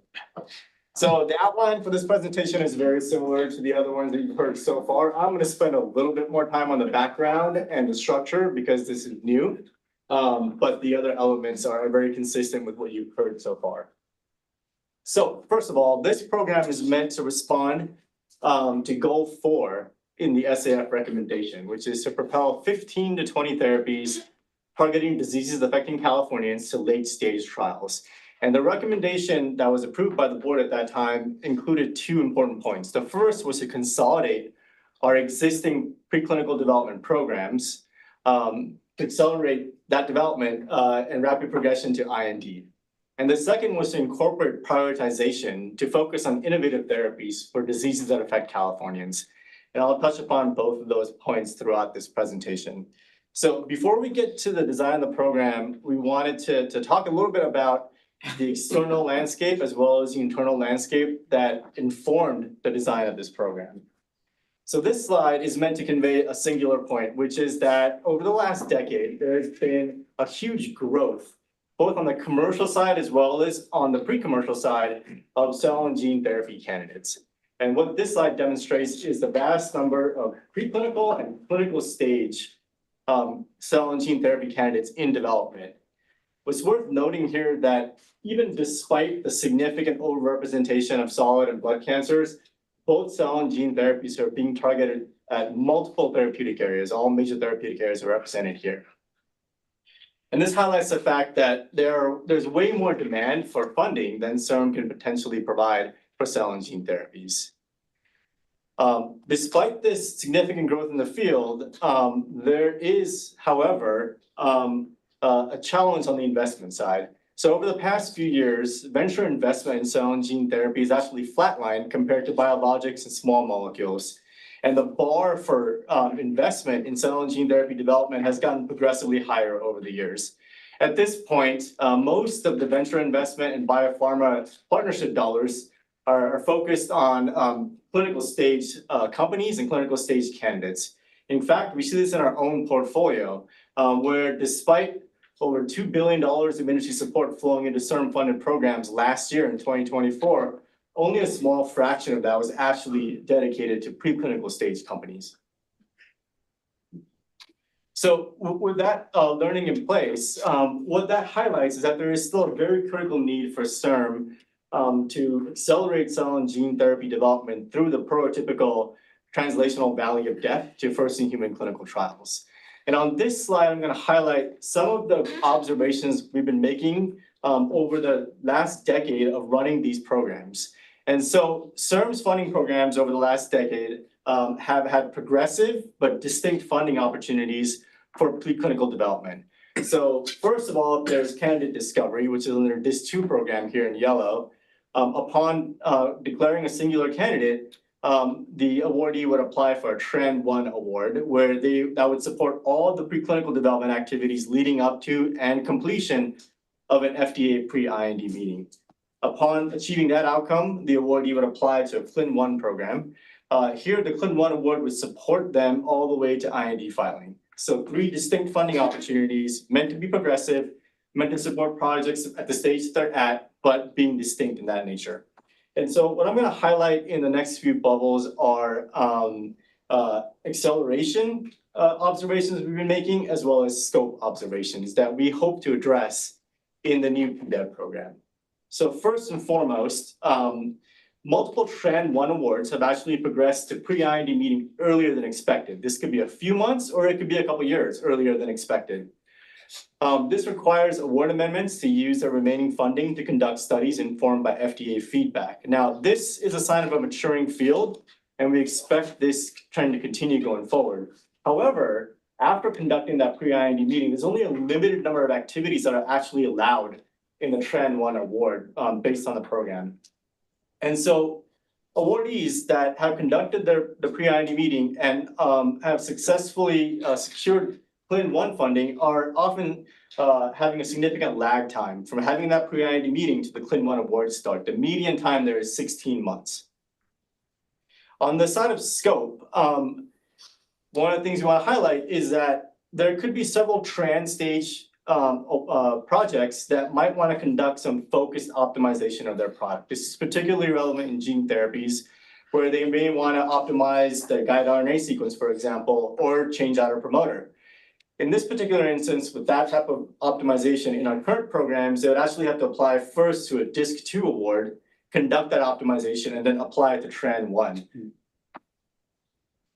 Similarly, applications that are within 6 to 12 months of a pre-IND meeting don't really fit into the TRAN1 or CLIN1 funding mechanism, because the outcome of TRAN1 is a pre-IND meeting, and the requirement for CLIN1 is to actually have conducted that meeting first before you apply. And so there are these scope challenges as well as acceleration opportunities. So putting all this into context, we think that there's a clear opportunity for CIRM to evolve its funding program to better address these types of opportunities and challenges, and have a holistic focus on getting these programs to first-in-human clinical trials. In fact, other funding agencies, particularly NIH, has developed over the last few years innovative funding programs that are more holistic in nature for cell and gene therapy development. So these programs have 2 things in common. First is that they allow for multiple entry points. The project can apply and enter at the stage that it's at in the preclinical development stage. And secondly, it'll support projects across multiple classical stages of product development. So everything from lead optimization to IND filing, Some of these programs even throw in clinical trial support as part of that project. So putting all those learnings together, both from the landscape, externally, internal landscape, and learning some other funding opportunities as well as our own, we're proposing the PDEV program with a singular objective of accelerating completion of preclinical development, FDA IND clearance, and clinical trial startup for stem cell-based and genetic therapies. And so the overall intent of this program is to have a shared goal between the awardee and CIRM to get to that first in human clinical trial for that particular therapy in that particular indication. Effectively, what that means is that we're combining the translational and clinical funding opportunities into a singular program. This allows for multiple points of entry, and we will fund those projects to first in human clinical trials. And this program, the PDEV program, is meant to fit into the enhanced structure of CIRM funding programs. So it's bracketed by the early development program, EDEV, which will be the replacement for candidate discovery programs. This is going to come to you as a proposal down the road.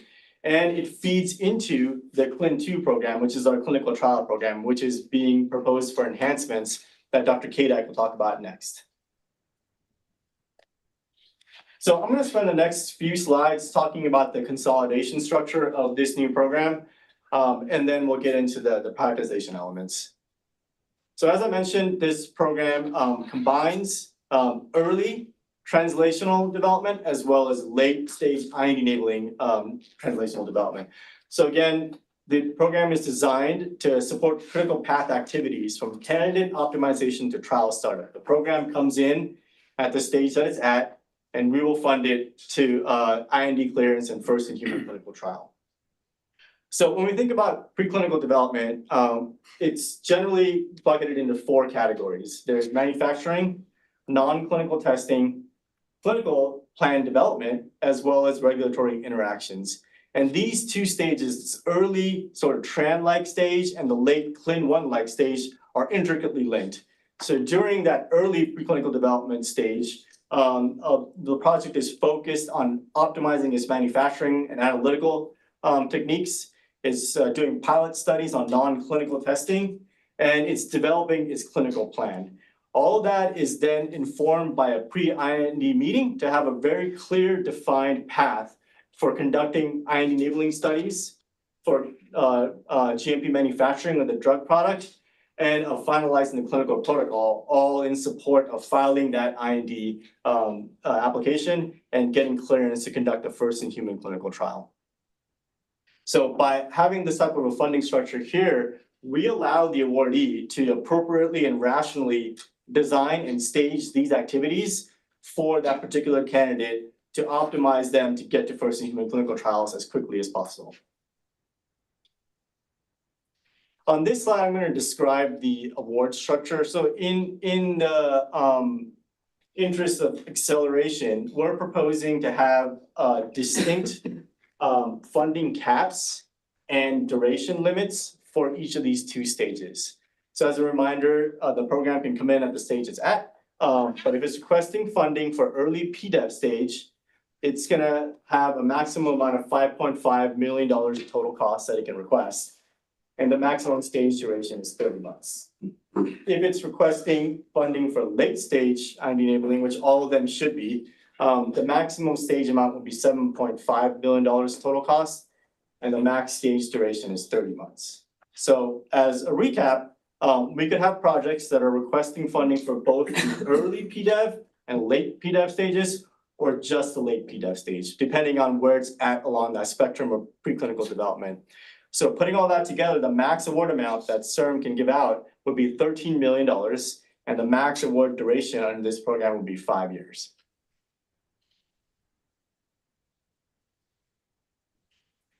So I'm going to take a minute to talk about the prioritization, and then we'll come back around again to the structure of this program.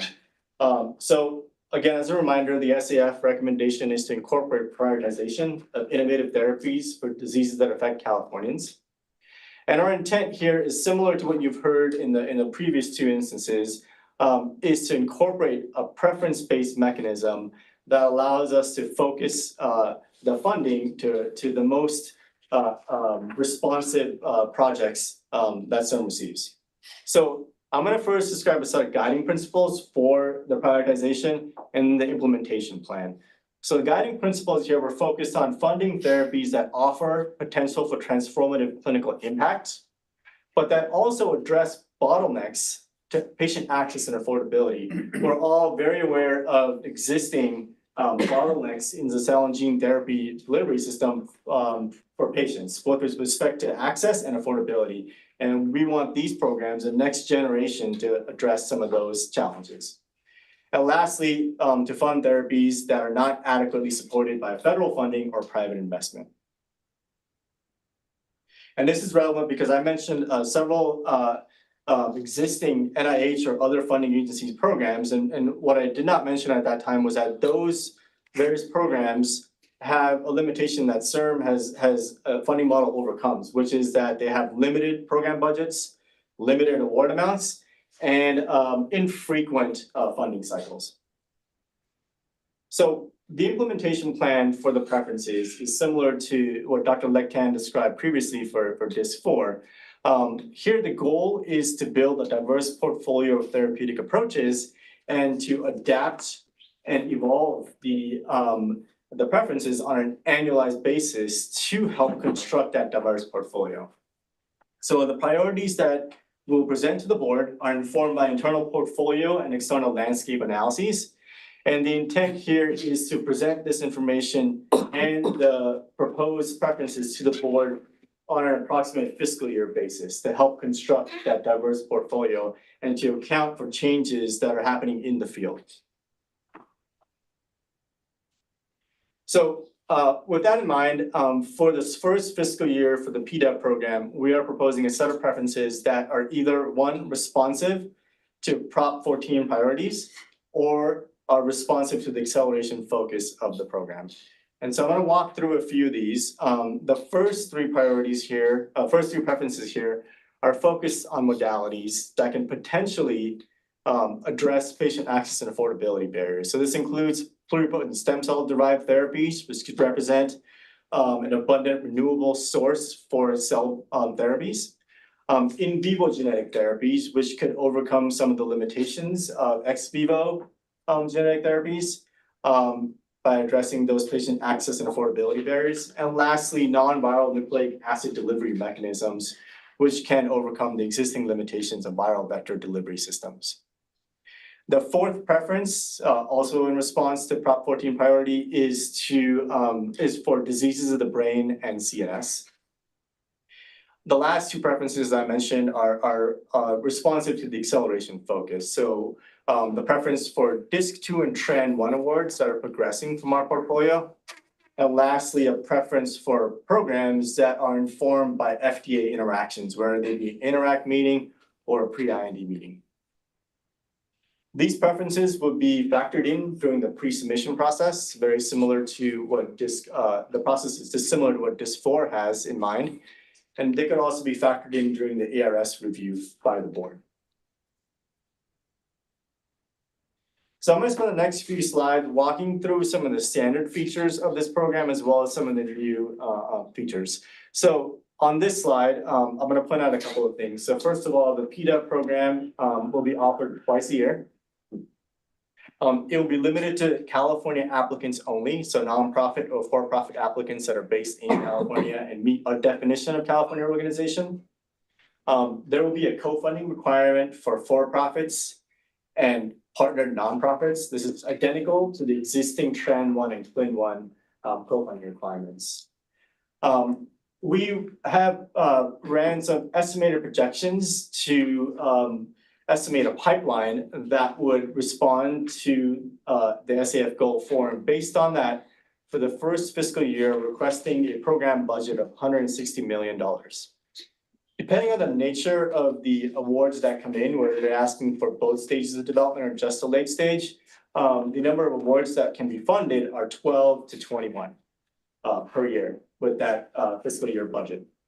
Here in this table, we're displaying a projection as a representative example where this amount of funding could potentially fund 7 early PDEV awards and 9 late PDEV awards. And this would strike a balance between supporting innovative early stage therapies as well as accelerating projects to clinical pipeline by supporting those late stage PDEV awards.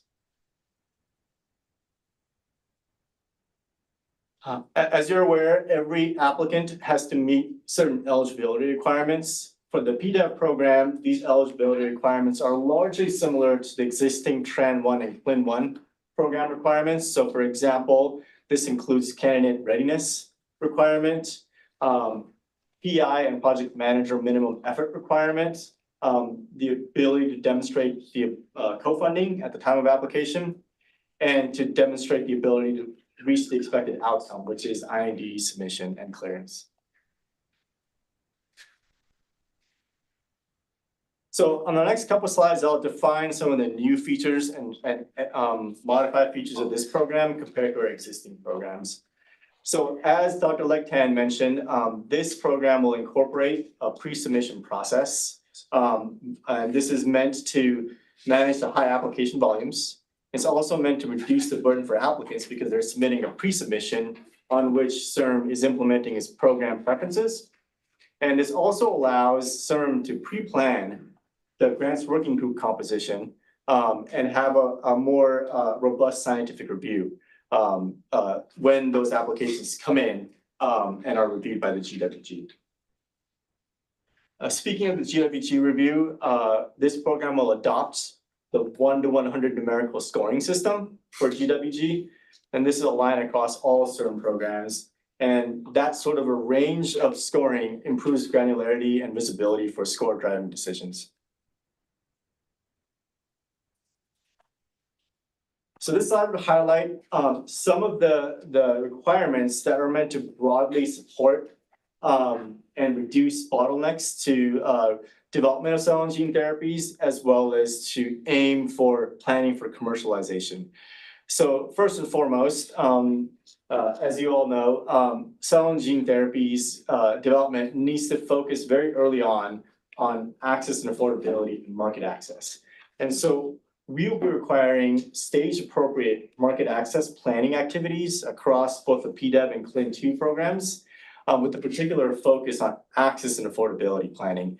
And we're currently working with consultants to develop a roadmap of what are stage-appropriate activities across preclinical and clinical development, and then to incorporate that roadmap into the evaluation of applications, as well as support for conducting those activities over the course of a PDEV award.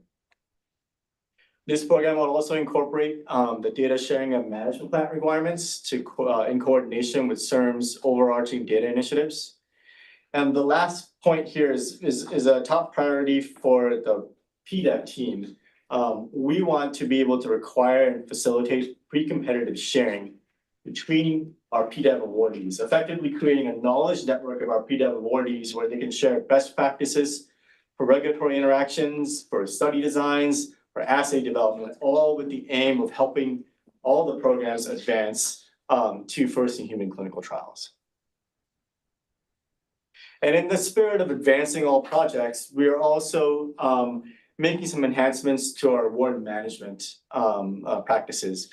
So first and foremost, we are committing to having a more proactive award management approach that increases real-time interactions between CIRM and the awardee project teams. This also incorporates relevant expertise from the manufacturing leadership of those project teams, and it also ensures that CIRM is participating meaningfully in the FDA meetings. We are also proposing to incorporate an external product development expert network. This is a set of external consultants in preclinical development, in clinical development, regulatory expertise, as well as disease area expertise that will support CIRM science officers and project teams to accelerate these projects to IND clearance. So this, in effect, is meant to complement the internal expertise of the CIRM science officers and to be a brain trust that our the science officers, as well as the awardee teams, can leverage to help support their activities and their planning as they progress through the stages of preclinical development. We will also retain the operational milestone-driven award management structure of CLIN 1. And in this particular instance, as a reminder, all of our translational clinical awards are milestone-driven. And so CIRM will make a disbursement that allows the awardee to reach a predefined operational milestone. Once that milestone has been reached, the second disbursement is made, allowing them to get to that next milestone. And so that's a way to effectively de-risk CIRM's investment in these projects and to also ensure that there's timely achievement of those milestones and that they're objectively met. So we'll also leverage our proactive communication commitment to make sure that we can mitigate any project delays that might arise over the course of that project. So I'm going to end on this slide, which is demonstrating the first cycle. So if the board approves this concept at the end of March, we're expecting to roll out the program within the next 2 months. And at the moment, the cycle from pre-submission to award contracting is estimated to be about 10 months. So in summary, the objective of the PDEV program is to accelerate preclinical development to first-in-human clinical trials of stem cell-based and genetic therapies. The expected outcome is IND clearance of those therapies for that indication. We will support all necessary activities to get to that outcome. And lastly, to focus the funding for maximal impact, we will incorporate a set of preferences that are updated annually by the board. So with that, we request the motion that the Science Subcommittee and Neuro Task Force recommend approval to the full ICOC of the PDEV concept. Thank you. Thank you so much, Sham. Great presentation. Really appreciate it. With an editorial comment that this has the opportunity to accelerate the process of getting things into clinical trials. Very interesting proposal here. And with that, I'd like to call for a motion and a second. So moved. Southern seconds.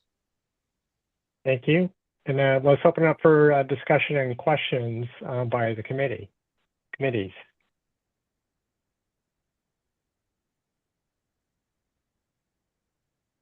I guess I'll start. Sorry. What a reputation. This is like kindergarten all over again for me. That was great.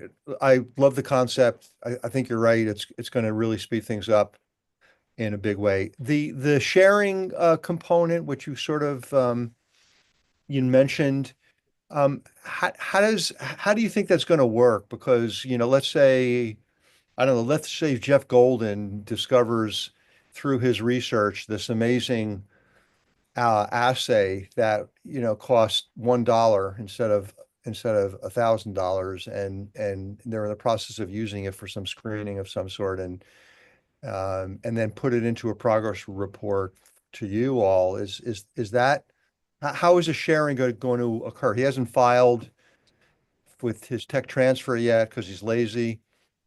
Sorry, Jeff. And so how is the sharing going to work? How is CIRM going to enforce the sharing? And enforcing data sharing once published, that's pretty straightforward. Enforcing the data management core, the data management approaches, they have to have a robust plan, that's enforceable. But where do you see this occurring? Like at what point in these investigations where this is going to be occurring? So first of all, I appreciate that you went first, Pat, and Dr. Golden is busy, and the message disclosures take a while to get to, right? So we want to be careful around the data sharing. So there's two components to that. The knowledge network part is meant to be more collaborative in nature. For example, there could be some assays that are routine and everybody's running. And so in that instance, does it make sense for people to reinvent the wheel and spend certain dollars every single time? Can they be something that they can share? For proprietary assays, like the one you mentioned, there's two components to that we need to be careful of. So on the data sharing part, we want to make sure that any data sharing requirements that we put out for this program are ultimately going to be something where the shared data can be useful for preclinical development. So we really want to focus on that, find out how we can do that, and do it without jeopardizing the development of any particular therapeutic candidate. And so that part is something we're thinking through. If, for example, that particular assay that Dr. Goldman is developing could be useful for another awardee, we may, for the knowledge network part, try to facilitate an interaction between those awardees, right, where it might make sense. Now, we're not saying that we ourselves are going to disclose that, right? We would have to go through and discuss with both awardees if it makes sense for them to collaborate, coordinate, or share some learnings. So that's how the knowledge network component will come into play. The data sharing requirement is going to be something that we carefully think through as to what data can be shared with the ultimate intent of making sure that whatever is shared is actually useful. Okay. Yeah, I mean, that's important to, as you know this better than I, that, clarifying this so that institutions understand that when an investigator is saying this is part of what our responsibility is, they don't completely lose it and say, no, you can't apply for that grant because, all things have to be held close to the vest or something. So that'll help in terms of clarification of what the expectations are. And certainly CIRM facilitating these collaborations. Did you know that that Jeff has this amazing assay? You should talk to him about it, kind of a thing, right? If the investigators know that is going to be part of the process, I think they'll be encouraged by that. Yeah, we're also thinking about having focused workshops around a particular topic that's relevant to multiple awardees, and so doing it in a setting where it's just CIRM awardees, maybe they're more willing to participate and coordinate that way. Yep. But we appreciate the comment that you made in Dr. Lectan's presentation as well, as just being very clear about our expectations in the PA and the application. So thank you for that.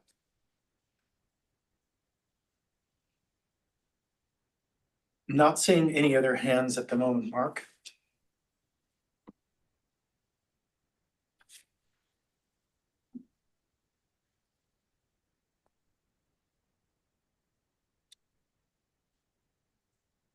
Nick, you seem to be on mute. Or volume has gone down a bit. Mark, could you give us an audio check? I'm not hearing you here in the room. Oh, sorry about that. There we go. Sorry about that. My apologies. That never happens. I don't know what happened. Okay. Any questions from the committees before we want to close out the conversation? Any comments or questions from the committees? The hours of really paid off. I don't see any other hands. I'm sorry. Okay, great. Anybody from the public, questions or comments? Great job. Nope, doesn't appear so. Okay. Thank you. Well, let's go ahead with the roll call vote, Scott. Thank you. Okay. And the motion is to recommend to the ICOC approval of the PDEP concept plan. Maria Bonneville, Yes. Leandra Clark-Harvey, Yes. Deborah Dees, Yes. Mark Fisher Colbury, Yes. Elena Flowers, Yes. Judy Gasson, Yes. Jeff Golden, Yes. David Higgins, Yes. Vito Bassiani, Yes. Pat Levitt, Yes. Carolyn Meltzer, Yes. Chris Miaskowski, Yes. Marv Southard, Yes.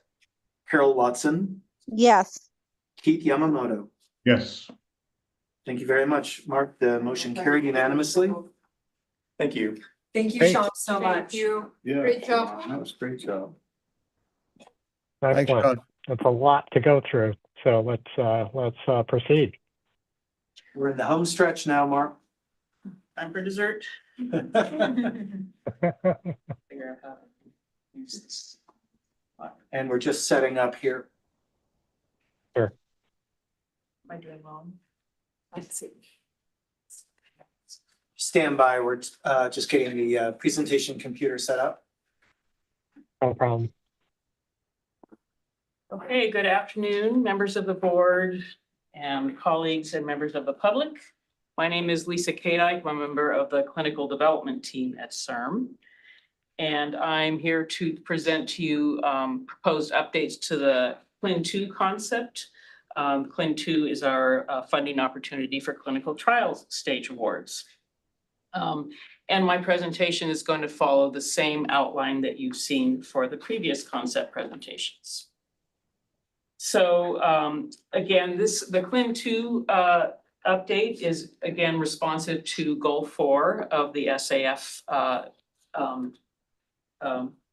that was approved by the board back in September. And so that goal is to propel 15 to 20 therapies targeting diseases affecting Californians to late stage trials. And the updates to the CLIN2 program are to allow for support of emerging novel clinical trial designs, incentivize stage appropriate market access strategy development and pre-commercialization activities, and also, as for the other programs, incorporating prioritization of innovative therapies for diseases that affect Californians. So I'll start with a little bit of background information about some of the challenges and opportunities that we see in our CLIN2 program. To start, the clinical development team did a deep dive analysis of our existing clinical trial data set, which at the time was 110 clinical trials that had been funded by CIRM. And this includes both active and closed awards. And as part of that analysis, we identified a number of challenges that sometimes arise for our clinical trial awards, including delays in reaching operational milestones, lack of advancement to the next phase clinical trial, lack of partnerships that could take the program forward beyond CIRM funding, and lack of emphasis on commercialization planning. In addition, we did a study of, we read a study that was done by IQVIA of a broader landscape analysis of the cell and gene therapy field. And one important conclusion from that study was that 50% of marketed cell and gene therapies that originate in academia or emerging biopharma are launched eventually by a larger company. And in fact, academia and emerging biopharma are the clientele of CLIN2 awards. So we conclude that CIRM's clinical programs will eventually depend on partnering for BLA and commercialization. And so we think there's an opportunity now to help our clinical trial awards be better positioned for partnering and for eventual BLA and commercialization. And toward that end, we want to make some modifications to the existing CLIN2 concept and program announcement to encourage earlier development of clinical and manufacturing strategies, to have a market access strategy, and to have stage appropriate pre-commercialization activities. So again, the objective of the CLIN2 awards is to accelerate clinical development of stem cell-based and genetic therapies to late-stage trials by encouraging innovative clinical trial designs and by incentivizing stage-appropriate market access activities and pre-commercialization activities. So I'm going to start out with outlining the scope of the CLIN2 program. This is, again, to fund phase 1, 2, or 3 clinical trials, including registrational trials using a regenerative medicine approach, cell and gene therapy-based approaches. And I'll discuss first the required elements and activities of a CLIN2 award, as well as then the allowable activities. So starting with the required activities, first of all, of course, we do expect completion of a clinical trial, but we're also going to highlight going forward that we're encouraging those that have accelerating clinical trial designs, such as basket trials or adaptive trial designs. In addition, and this is new, would be that the awardee would be required to establish a strategic planning committee. And so what's that? So we envision that that would be comprised of experts who have expertise in bringing a cell and or gene therapy all the way to BLA and marketing, so that they have expertise in the regulatory and manufacturing and pre-commercialization activities that are needed, and will be able to provide a real strategic and forward-thinking advice to our grantees. In addition, we want to now incorporate a data sharing requirement in the CLIN2 awards to ensure that eventually clinical trial data that CIRM has funded will be findable and accessible for those who could benefit from it in the future. We want to continue to encourage all of our clinical trials to have appropriate outreach that they can enroll a demographic population into their trial that matches the demographics of the disease population at large. And finally, we're now adding a much greater emphasis, as I mentioned earlier, on stage-appropriate commercialization and access and affordability activities, all required. We also have some other activities that are allowable but not necessarily required. One of which is funding of, we would fund natural history studies that are FDA approved that may be needed for baseline or control data when that study is being done in conjunction with an interventional trial funded under that same award. And also, we would allow manufacturing for the next phase trial. We have always allowed that in the CLIN2 program because we believe that is an accelerating activity if to have product made for the next phase trial if the program is moving on. However, we want to make a little tweak to how that is done and have that activity, initiation of such an activity, which is very expensive activity, now be gated on an evaluation of the current trial data to be sure that the program really is warranted for that program to go on to the next phase trial. And also gated on the ability of the awardee to provide 50% co-funding for that manufacturing activity. So this is just a reminder that one of the mandates from the updates from the SAF Goal 4 is to incorporate prioritization of innovative therapies for diseases that affect Californians, as was mentioned, also for the preclinical development program. And so this is actually the same slide that Dr. Patel just recently went through in more detail for the preclinical development program.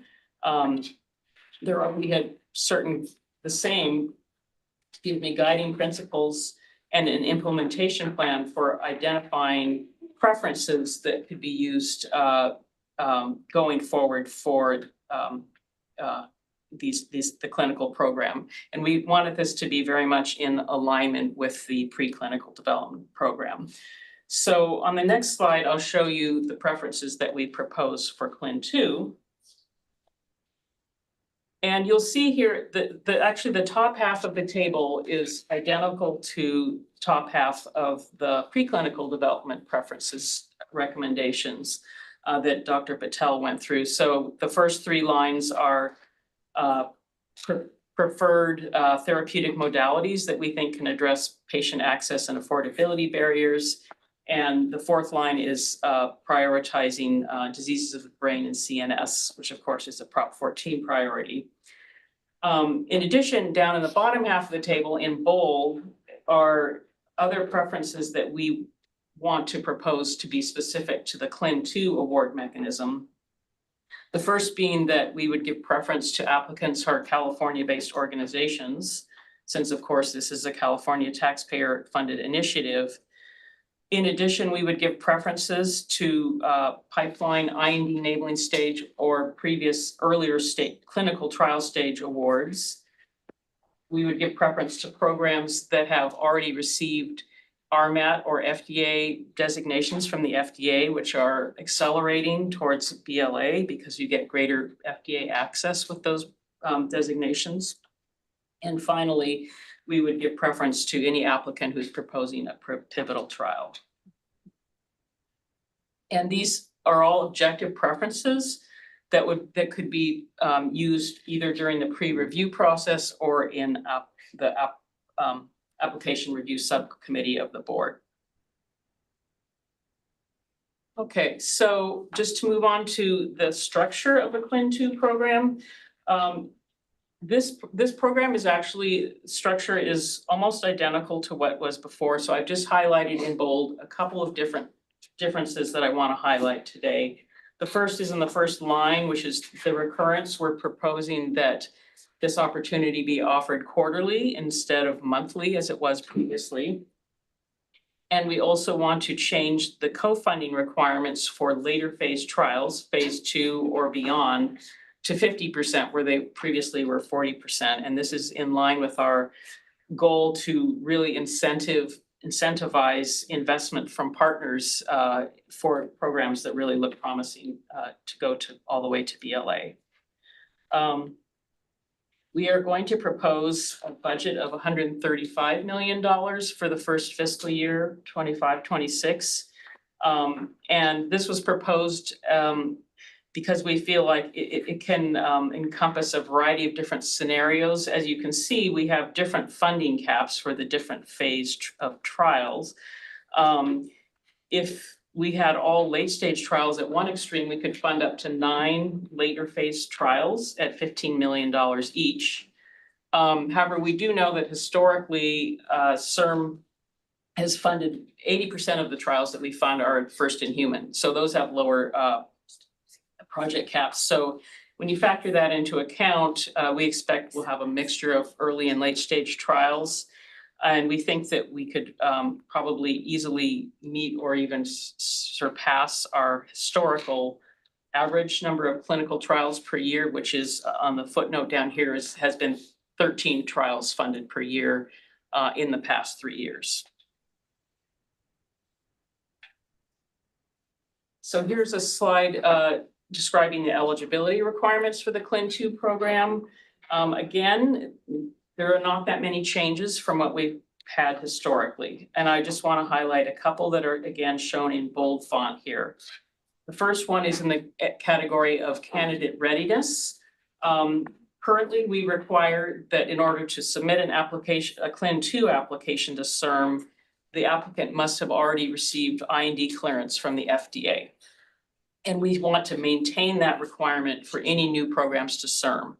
However, for CIRM pipeline programs, we want to give them an opportunity for the best possible opportunity for a smooth transition between the preclinical and clinical phase.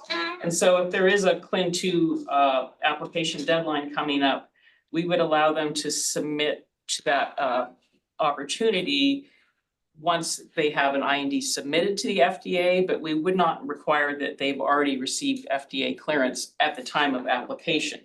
We would still maintain the requirement that the FDA has cleared the IND before the application would go to full grants working group review. And the other major difference here would be just we want to change the period of time between ICOC approval and official launch date of the award to 60 days. It was previously 45 days. And this is just to allow more time for the administrative aspects of launching the award. With respect to application and review, again, we're largely proposing to maintain the same pre-review process that has been used for CLIN2 in the past.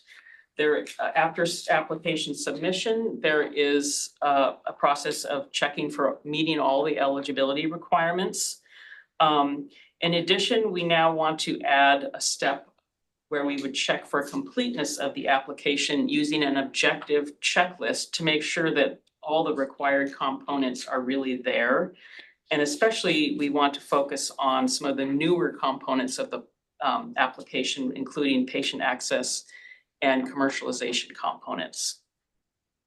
We also still would maintain a process that could be implemented if there are higher application volumes than could be managed in a given review cycle. And this is where the preferences can be applied to prioritize applications that would go to full review. We do want to make a change in the current scoring system that was previously a tier 1, 2, 3 scoring system. We want to now have the CLIN2 program adopt a 1 to 100 scoring system, and that would be in alignment with all the other CIRM programs, and we believe this will improve the granularity and visibility for score driving decisions. And I mentioned this on an earlier slide, these 2 points, but I think they're worth re-emphasizing here, that we are adding in these new requirements for access and affordability planning, stage appropriately, including commercialization planning for all the CLIN 2 programs. And we also want to implement a data sharing and management plan in coordination with all of CIRM's other data sharing initiatives. And this is really important for making sure that those data that we have invested in can be we can maximize the value of those data down the road. And getting close to the end here, we have always considered ourselves partners with our grantees, especially at the clinical trial stage. We realize that we're investing a lot of money in these programs, excuse me, and as such, we want to maximize that investment and help them as much as possible. And part of that is maintaining a close relationship with all our grantees. So we want to maintain our current requirement to have them submit quarterly progress reports. And then we would have follow-up with calls with them as needed, which we normally do. We want to reinforce the current requirement that CIRM be included in any interactions with the FDA, including meetings with the FDA. And we would also want CIRM to be included in any meetings with the new strategic planning committees that we are going to be requiring. And we do still have enforcement at the fiscal level. We have, as Dr. Patel outlined, operational milestone-driven awards. And in the case where a grantee is not able to reach an operational milestone and they've exhausted the CIRM funding tranche, they need to have contingency funding in place in order to reach the milestone before they will receive the next CIRM funding tranche. And in addition, for any awards that have a delay of more than 4 months of reaching a milestone, that would trigger an evaluation of the feasibility of this program really being able to continue with the right to terminate the award. We wouldn't take it lightly to terminate an award that we've already invested a lot in, and we would certainly wish to maximize our effort to help them be successful. So I just want to end with a proposed timeline for relaunching the CLIN 2 programs. If this concept is approved at the board at the end of March, we would propose to have applications open by mid-May, application deadlines in July, first grants working group in September, and coming to the board for approvals in November. And then you can see on this next line down that we would have another cycle starting in early August. So in conclusion, we would have the first cycle of new CLIN 2 awards would be launching in February of 2026. And with that, I'd like to conclude by requesting a motion that the Science Subcommittee and Neuro Task Force recommend approval to the full ICOC of the CLIN 2 concept. Great, excellent presentation, thank you. And with that, I'd like to request for a motion in a second. I'd like to make a motion. This is David from San Diego. Thank you. I'll second it. This is Judy. Great. Great, and with that, let's open it up to the committees for questions and comments.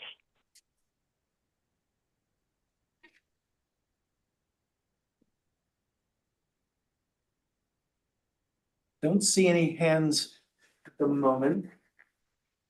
Okay, with that, would like to ask if there are any questions or comments from the public. We don't see any hands raised, Mark. Excellent. Okay, with that, Keith, I think you just raised a hand. Go ahead, fire away. Yeah, No worries. This is probably not, I like this motion proposal a lot. I'm certainly going to vote in favor of it. And it's probably not relevant to raise this point here.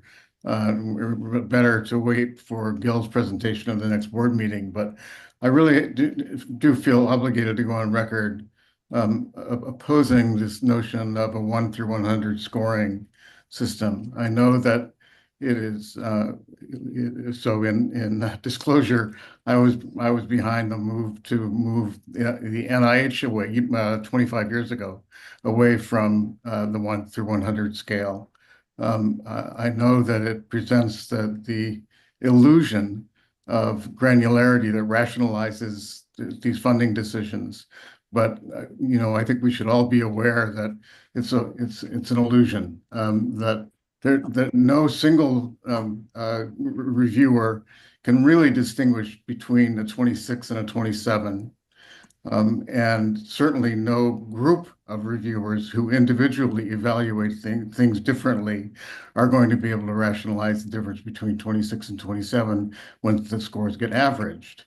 And so it just really doesn't, it's a false illusion of the capacity for quantitative granularity. And it's much better. So we move to a digit system between 1 and 9. And humans have a hard enough time distinguishing between 9 different gradations of quality. But it was much better than this illusion that we can, let's go out to 3 decimal places and be able to say, well, this grant is clearly better than the other one because it's a thousandth of a point better in average score. So I really think it's a mistake. It's something that I'll talk about more actually with Gil offline. But I think I wanted to just go on record saying that I think there's a concern there. I think this proposal itself is very good, and I'm strongly in favor of it. Great comments, Keith, and it's great to be able to take advantage of your direct expertise here. And I think it points to the fact that there's still reviews that need to be, wrapped up ahead of the March board meeting to ensure that we're on the best course possible related to the March presentation. So your comments are well taken and well noted. Really appreciate it. Are there other questions or comments before we do the roll call vote? I don't see any hands, Mark, so I'll proceed with the roll call. So the motion is to recommend to the board approval of the CLIN2 concept plan. Rita Bonneville? Yes. Leandra Clark-Harvey? Yes. Deborah Dees?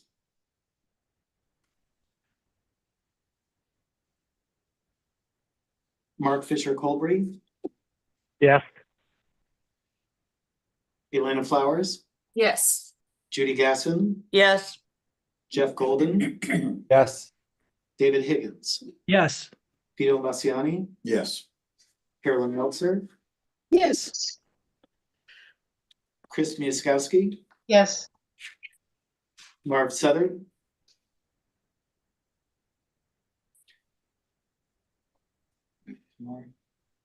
Carol Watson? Yes. Keith Yamamoto? Yes. And Marv, I think we didn't hear your vote. Okay, I said yes, but Great. We got that. Loud enough to hear. Thanks very much. And the motion carries unanimously, Mark. Great. Well, I think that concludes our meeting, if I'm not mistaken. So, it's a lot of material here. I would encourage ongoing, conversations and dialogue, but this continues to take great shape and form here, with some open questions still to get resolved and clarified as we move forward. But, certainly continued tremendous progress, especially given tight timelines and schedules and existing commitments of keeping things running while this process has been underway. So again, kudos to the team for their extraordinary efforts in this process. And we look forward to getting this across the goal line, primarily in March, and then of course in June as well. But thank you very much. Thank you, Mark, and committee. Great. With that, unless there's any other comments, I think we'll turn the time back to everyone and